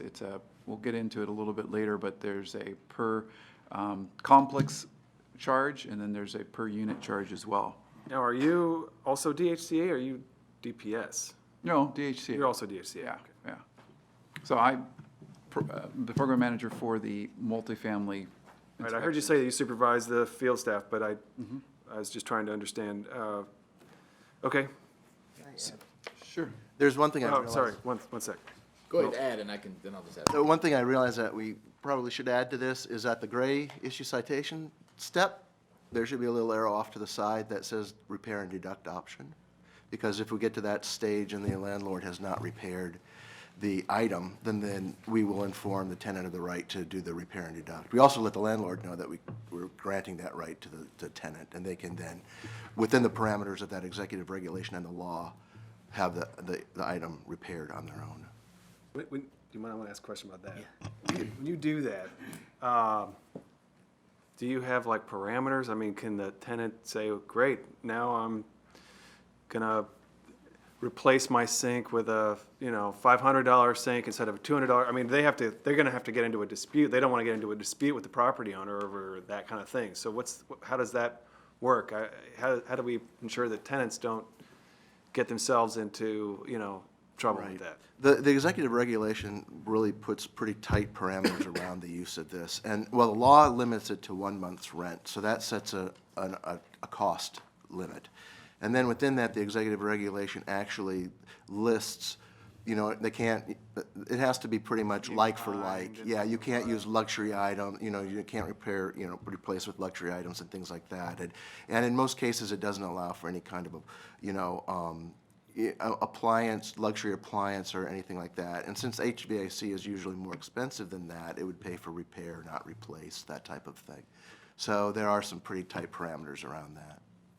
And one of the discussions when we did repair and deduct is that since DHCA has to authorize it, so we know that the landlord hasn't been in compliance and, so there's authorization around it, but it was also hoped that the landlord would then realize maybe it's better if I just do it. Yeah. Right? So, because the tenant can replace with like, but like might not be the exact same cost as the landlord would have had for doing the same thing. Or style or anything. Or style, right? So just using, this is very helpful, thank you, the chart.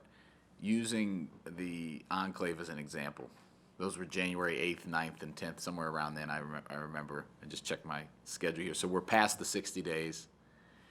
Of the 2,500 violations, have we worked our way into this issue citation state, or have all been corrected? I don't know if you said this earlier, I can't remember, but where are we on that? So, Whoever I'm looking at. okay, so we are, in fact, at day 60. We just recently had the violation, or the re-inspections done, I think it was last week. We're compiling the citations as we speak right now. There are going to be 500, there are going to be citations. We have already issued some. So for the health and safety and high priority violations, there was about 80 violations that were not corrected. So those have already been sent over to the court. our court date is mid-June, I believe. And can you give me an example of those types of those types of violations of those 80? There are some old ones that they didn't get corrected. There are some infestation issues. I can't recall the broad scope, fine. scope Those- of things, those- but thinking those are about the bad type enough. of things, Yeah. there might be some door locks that aren't corrected. I think there were some plumbing leaks down in the boiler room that didn't get corrected. Those type of things were high priority violations that they failed to correct within time. So they're getting cited, and we'll go back after 60 days. Just because they didn't correct it and they're getting a citation doesn't mean that we let up. We actually are doing multiple re-inspections to confirm that everything gets corrected. So while we generally don't cite them again, we may choose to cite them again. Each day there is an offense, or the violation exists as a separate offense. So of those 80, and it sounds like there might be more coming, they're going to have to pay $500 per violation. Well, whatever the courts, decide. You send it to the court, but that's what's in law. Right. Okay. Yeah. And go ahead if you want to speak. And I think Keen mentioned this earlier, but I'll emphasize it again, is that every time we go back after the first scheduled reinspection, which is when the repair was supposed to be made, anytime we go back after that, they also get charged that reinspection fee. Okay. So regardless of whether or not the judge gives them a fine or enforces that, they will be paying to have the reinspection fee. But, so just to be clear, while all this is happening, the children are still sucking in the mold at the places that have been violated for mold. And I'll have to follow up which units, and we're only talking about the handful with the mold that wasn't corrected. But potentially, yeah, if there's kids there, they could be. But just because it's there's mold doesn't mean it's on that scale of where it's so Right, well, I don't severe. think we want to risk it, but I'm just saying, so how long till we get, because literally this matters. A lot of these people have been going through this for a while. We've had the issues with children. We had some testimony last week from one of the teachers. And I'm really glad that we're on top of it. So when's the court, how soon are we getting to the court? And then how soon do we get a response? I'm just trying to, how long families are going to have to deal with this issue? Even if it is 10 families, that's a big impact to those 10 families. Like I said, the court date is June, I think, 18th. June 18th. So Why? between now and June, what do you all do? So this week, actually, we're going to be meeting with the regional property manager and the senior vice president at the Donaldson group to go over where we're at with things, because they know, potentially, I don't know what the exact number is, but we might have 200 to 300 more citations coming as a result of our 60-day violations that weren't Some met. of which might be mold as well. That would be low priority mold, so we differentiate, remember the example? Sure. Very small, minimal amounts, but, yeah, I'll have to find out. I'm not You gonna get find, yeah, I'll Get find, a list of just all the complaints and all the ones that have not been corrected and sort them by severity and type. We'd like, that would be helpful for us to see. Sure. And then I would just urge, particularly the mold, if it's intermediate or high, we need to be thinking, you need to recommend to us if there's other things outside of your authority, because it's untenable for me at this point, after all that we've done, to still have families dealing with this until June or July or August. I don't think that's acceptable. So if you don't have anything in your authority, I would like to know that, how big of a population it is, and see if we can do something else. Just as a reminder, as you know, there's a bill pending that would, Allow them, that I'm a co-sponsor of, right. And so we're working on that. We're trying to get that through, but, even before that. all the tools we can, all the tools that. That bill would allow for Break the lease, to break the lease. right. They still have to find somewhere to stay, Do you know that whether the property owners is not allowing them to break the lease in these cases? well, on the case of the Enclave, I've worked really closely with the landlord-tenant manager, and she was really very successful in sitting down with the Donaldson group and negotiating, getting tenants out of their lease. I want to say there might have been upwards to 6 tenants that got out of their lease as a result of, like, hey, property owner, you're not. Those are the ones who wanted to get out in any event, were allowed to get out by Donaldson Group? Yes, yeah, with DHC's help, with landlord-tenant. yeah. Thank you. And just as you had just asked, we are analyzing the violations and the ones that are still there, and we'll be sending out the reinspection fee letter to be able to collect that fee revenue for our third inspection for that property. Okay, all right, thank you.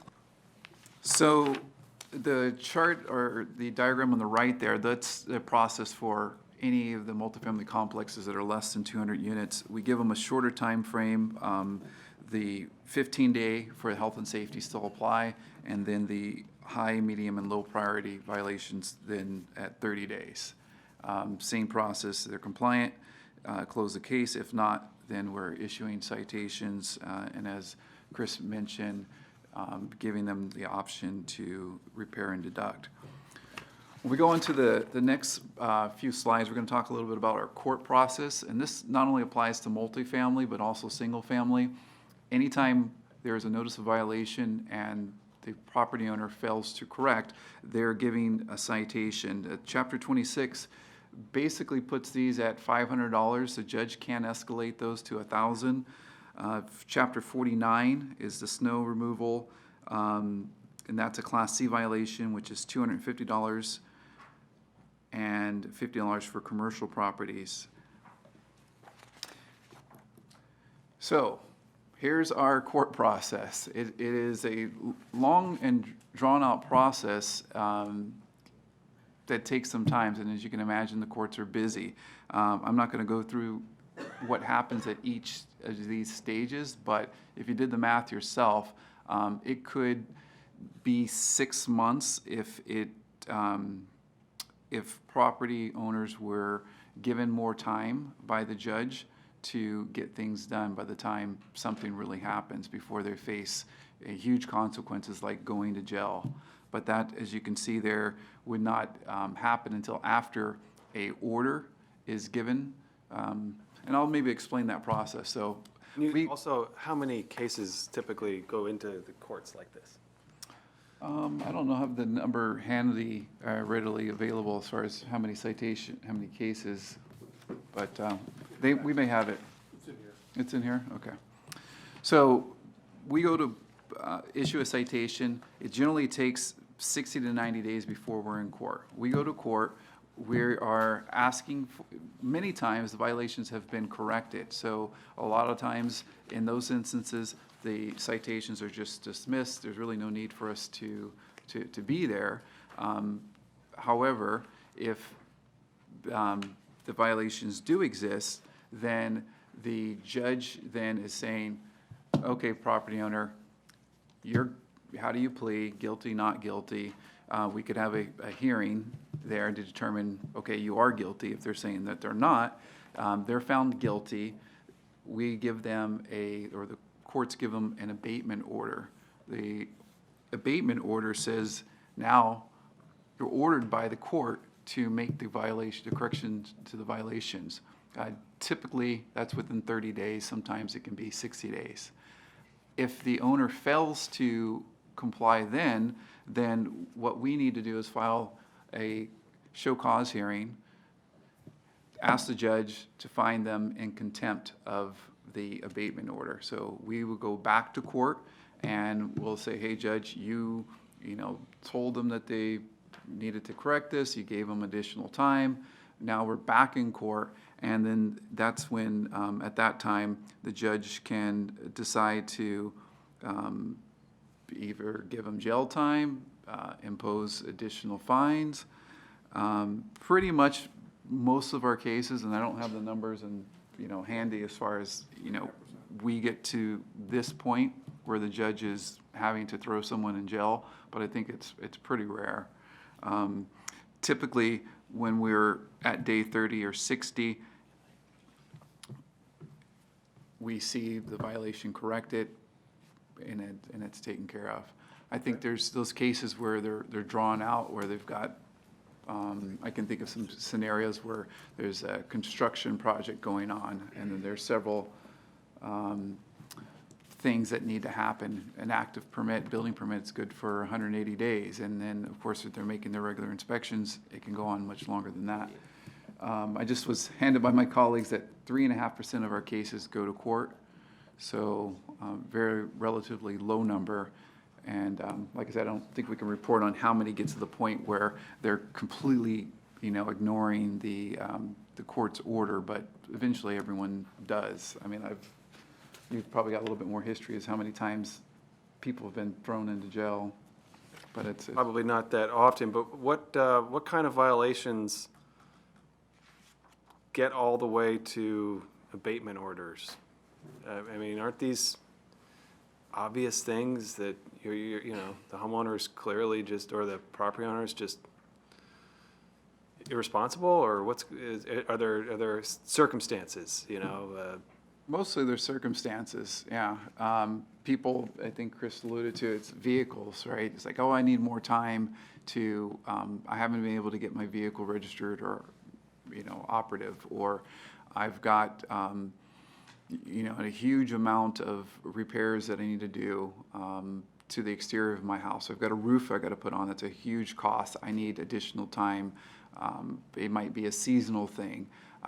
We're not going to expect them to paint necessarily in February, but we're going to still go to court and say, okay, we've given you a few months in the fall, you didn't get it done. Now here's a court order saying come May 1st, you would have had, probably 45 days of good weather. There's no reason why you can't get it done. So it's a good tool for us to keep them on the hook rather than, we, to the extent possible, try to work with them to get things done. But those might be some scenarios. Thanks. I'd also point out that one unfortunate circumstance when people cannot make the repairs is if they don't have the financial resources. So one of the things that we're doing is starting up a new single-family rehab program, and one of the priority groups that we're going to serve through that program will be people who don't have resources to help fix up the code violations that they have. One of the other To your tools. point, sorry to interrupt you, but to your point, we're now in the universe of all violations. So this is not necessarily rental properties. This is homeowners. These are homeowners. Who are not, are these all homeowners, or these could be homeowners, or they could be landlords? Well, with the landlords, we actually have restarted an old program that we had where we do make loans to small landlords, who do operate their properties in good faith, but just may not have the resources. And so, part of that is, there's an education component. They have to take classes through MHP about how to manage their properties properly. But we will make small loans to landlords.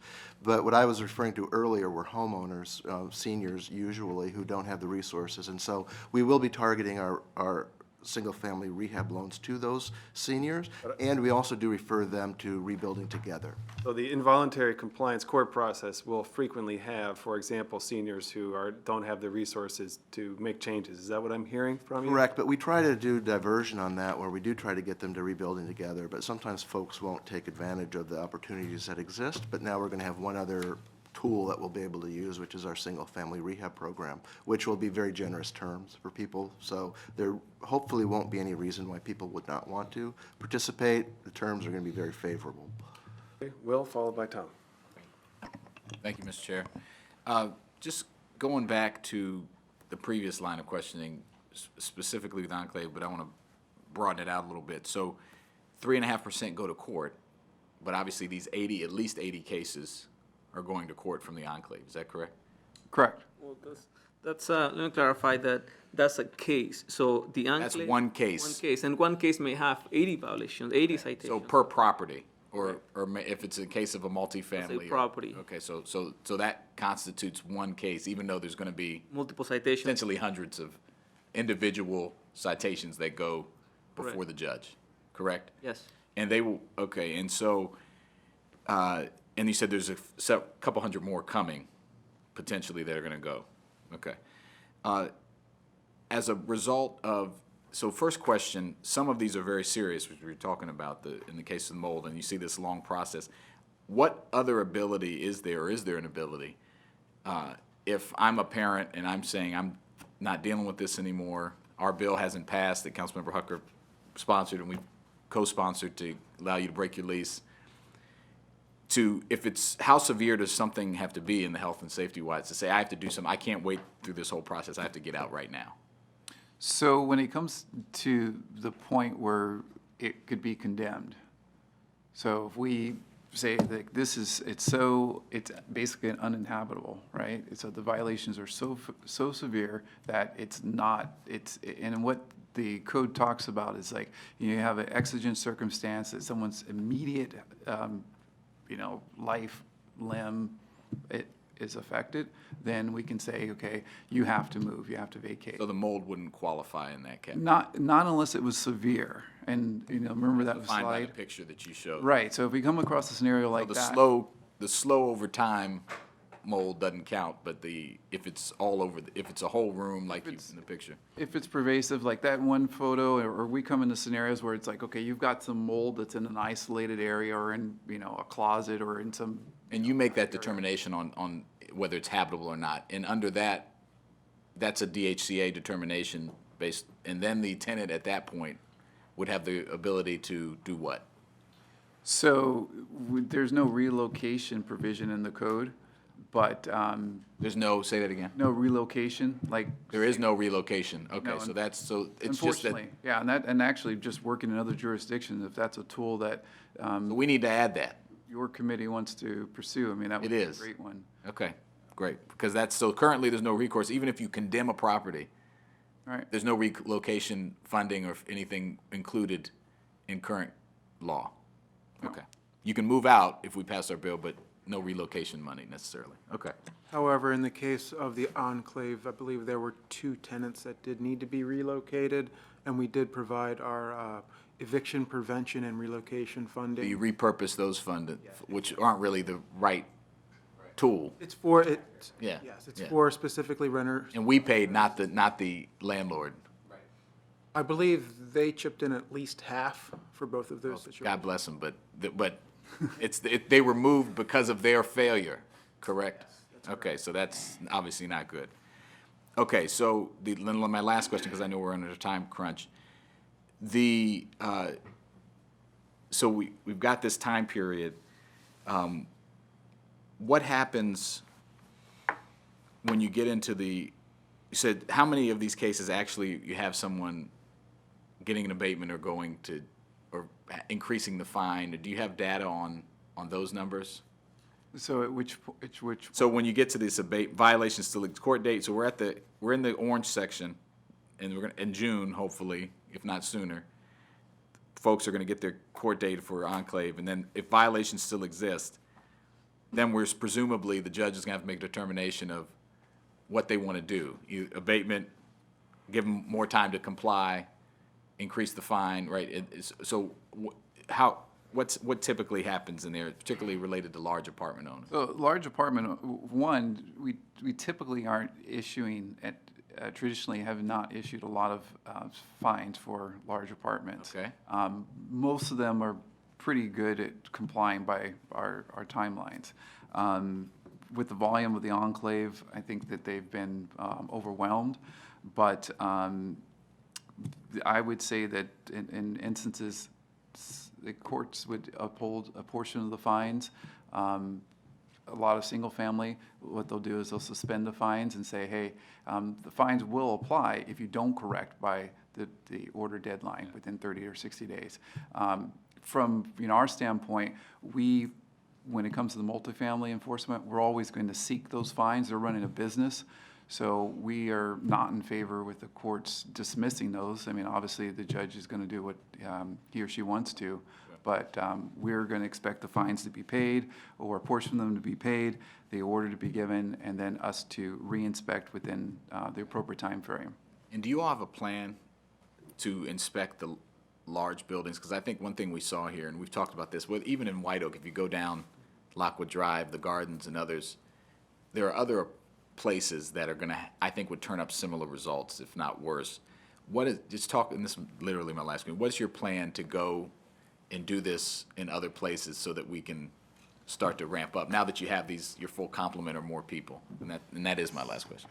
So, it's a good question. So with the troubled property regulation, that really, the intent behind it is to put our resources on those troubled properties first, or to shine a light on them. So now, come the end of May into June, we'll start now scheduling the basically the 100 or so properties that are on that list to be inspected within that year. We're going to prioritize them, so, we're going to have to see, how big these units are, how fast we can cover them. I mean, I would guesstimate in the first quarter to the second quarter, we should be able to complete them.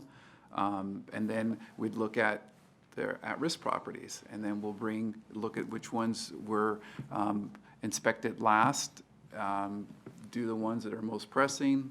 So we haven't developed the methodology yet, but. Stay in touch with us, give us a timeline as you're Yeah. doing that. That would be great. Absolutely. Thank you. Tom? Thank you, Mr. Chairman, and apologies, I had to step out for a meeting. But I heard you all said there were 6 tenants that were allowed to break their leases and leave the enclave. Well, up to, I don't know if that's the exact number, but I'm just thinking of families that I personally knew and interacted with. Thanks. Do you know roughly how many of those were HOC tenants? Because they would have additional Yeah, I don't know. powers that other tenants wouldn't have under HOC would. Okay. And then, well, back to mold. On this whole education I've had at least about mold through the process of your inspection of the enclave.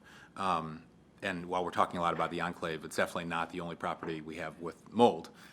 You've found quite a bit in Northwood Park and Flower Branch and other places too. So we don't mean to give the public the wrong impression that it's only in one property. But when our staff had poked around, especially talking to the HUD Healthy Homes Division, they pointed us to New York City as having the gold standard for guidelines on mold remediation and assessment. And I'm wondering if you've looked at those. They provide a lot of recommendations on when to use visual detection, surface sampling, when to use air monitoring to determine the contamination. And they have 4 different remediation levels based on the amount of contamination. Is that something you all have looked at all? We will, definitely. You will, great. Now that we know that it's a gold standard, definitely we'll look at it. and see- Okay. how- Yeah, we should just probably meet offline because we probably have some info to share with you. But I know at the enclave, some of my constituents had to pay out of pocket for the mold inspection and remediation themselves. Can we require landlords to do sample and air monitoring where mold's suspected or has been found before? There's no reason we couldn't, as a matter of policy or law, right? I don't know that you couldn't. I don't think that right now one of the issues is there aren't standards in Chapter 26 about like air quality related to mold. So there are some issues about how enforcement works when those are the issues as opposed to visible mold, right? But we could look at what we can do. Do you all have any thoughts on that? Well, I think in general, the county, because there aren't very many state laws in place and there aren't many federal laws in state or in place, there isn't a whole lot that we can do. Right. Which is a problem, which is a reason why I think that we need to take a greater look into, how we work with mold or how we should do that and the different standards that are out there like New York City. So certainly would love the opportunity to talk to you more about what New York City is doing and maybe see what we can or should be doing. I'd love to work with you more on this. 'Cause you're right, there is a dearth of state standards too, and it's not just in private housing, but I was surprised a while back when we had some schools that showed mold as well. I called MSDE assuming, oh, you'll have a whole range of services that you offer to local school districts to remediate mold, because certainly we don't have the oldest or the worst schools in the state, and I found out MSDE really didn't have any help to offer at all. So yeah, we should probably make the solution ourselves and see if there's a solution that includes the schools as well. On administrative, on the district court and this great flow chart here. Do you know how many fines were waived or reduced by the district court last year? We don't have that data. The county attorney's office may, Yeah. but then there may not be a defined, did the district court dismiss them or did the department dismiss them? I'm not sure they have that clear. Right. We were hoping somebody from the county attorney's office would attend, but they weren't able to attend. And I hear what you're saying, Chris. Very often the judge, my understanding is, agrees with the landlord, or in some cases, the owner of a single-family home that isn't renting it, but it's fallen into disrepair and has violations, that they don't have, it's a resource issue, and they would fix it up. But as you guys remember from the bill the council passed that I sponsored on single-family homes and blighted properties, as well as a lot of these court cases, it feels to me like a lot of these folks who are frequently in front of the court and then they get their fine dismissed, they clearly have resources because they have trucks and they have a whole operation. They're out fixing up their properties, but just leaving it as an eyesore in many cases. 10700 Cresthaven was one that I know has been in and out of court, a bunch with neighbors coming in to testify to the judge about what a problem it is in the neighborhood, but never seems to get a substantial series of fines. And then other cases where there's individual homeowners who are not renting out their property, they're just leaving it vacant to rot in the community. If you have a home that might be worth $300,000 or $400,000 or $500,000 in a in an expensive market like Montgomery County, one way to have resources is to just sell your property. Yeah. Right.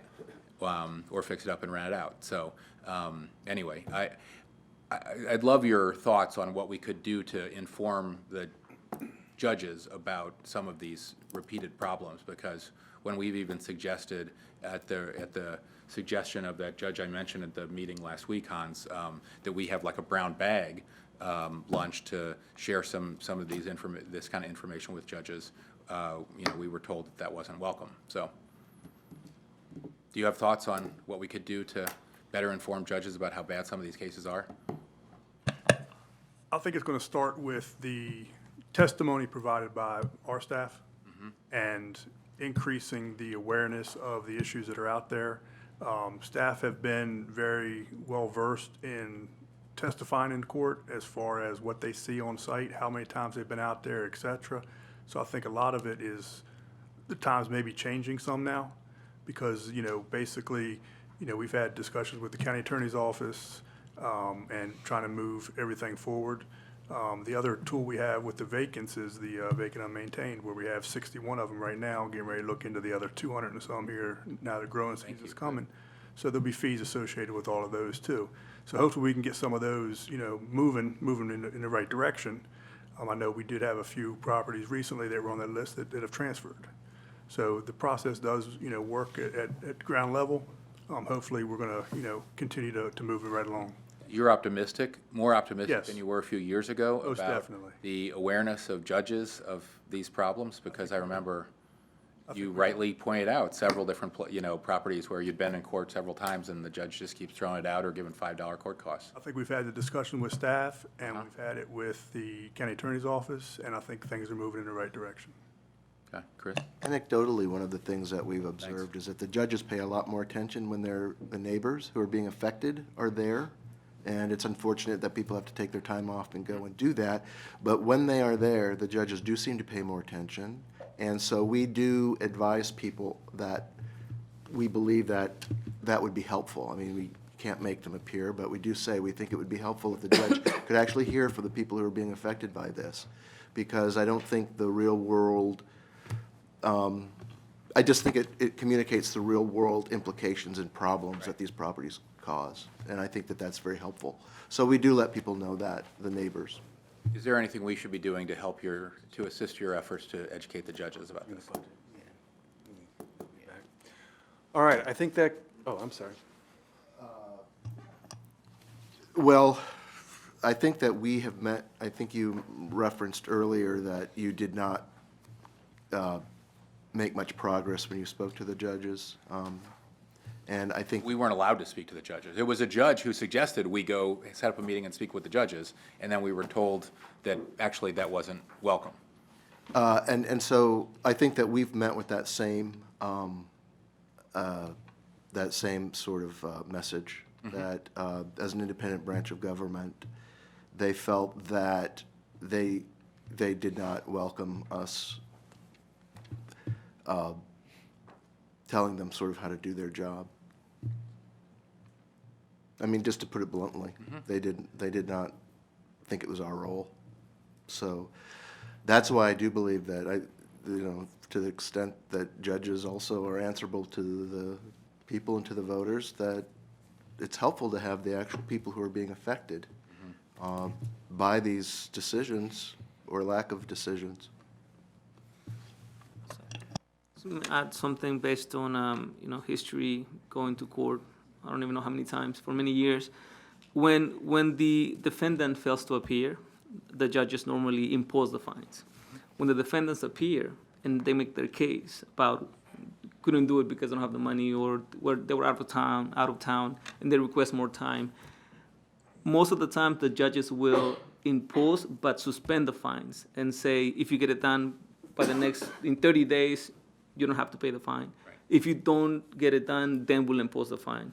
So what happened before is, if they impose the fine, the defendant can appeal that decision, and that will extend the court. Now you have to go to the district court, and they're gonna go through the process again, because now they not just do the work, but you have to pay the fine on top of that. And historically, the judges have said, they've been told people, I'd rather the money go to the property, I'd rather you fix the violations instead of paying the court or the county. If we start issuing more fines, I see more appeals to that, which is, it may extend the time, it may not, but that's historically what's happened in many years. Okay. Just one final thought. I'd say that the bill for the reinspection fees is probably one of the strongest new tools that we have, because those are fees, those are not fines. Right. And those are at Had the to go around the judges. Those are at the discretion of the department, and so those will be enforced, and those will add up, and it's solely based on the fact that we go out there and have to spend county time and resources to go out continuously to deal with these troubled properties, these troubled Right. issues. And so that may start to have an effect over time, I think, because as you said, that is a fee, not a fine, and that is something that will be imposed and will be collected on the tax bill. So it's Right. it's Intentionally. Yeah. Good. Well, thank you. I'm glad to hear that you think that law is working now, and that's an important new tool for you. And thanks for all the progress in this area. I'm very encouraged to see this new direction. I'm glad to know Dan's optimistic about the judges as well. Thank you, Mr. Chairman. Okay, thank you. I think we're going to wrap up. Thank you very much for your work. Keep it up. Till next time. Thanks, guys.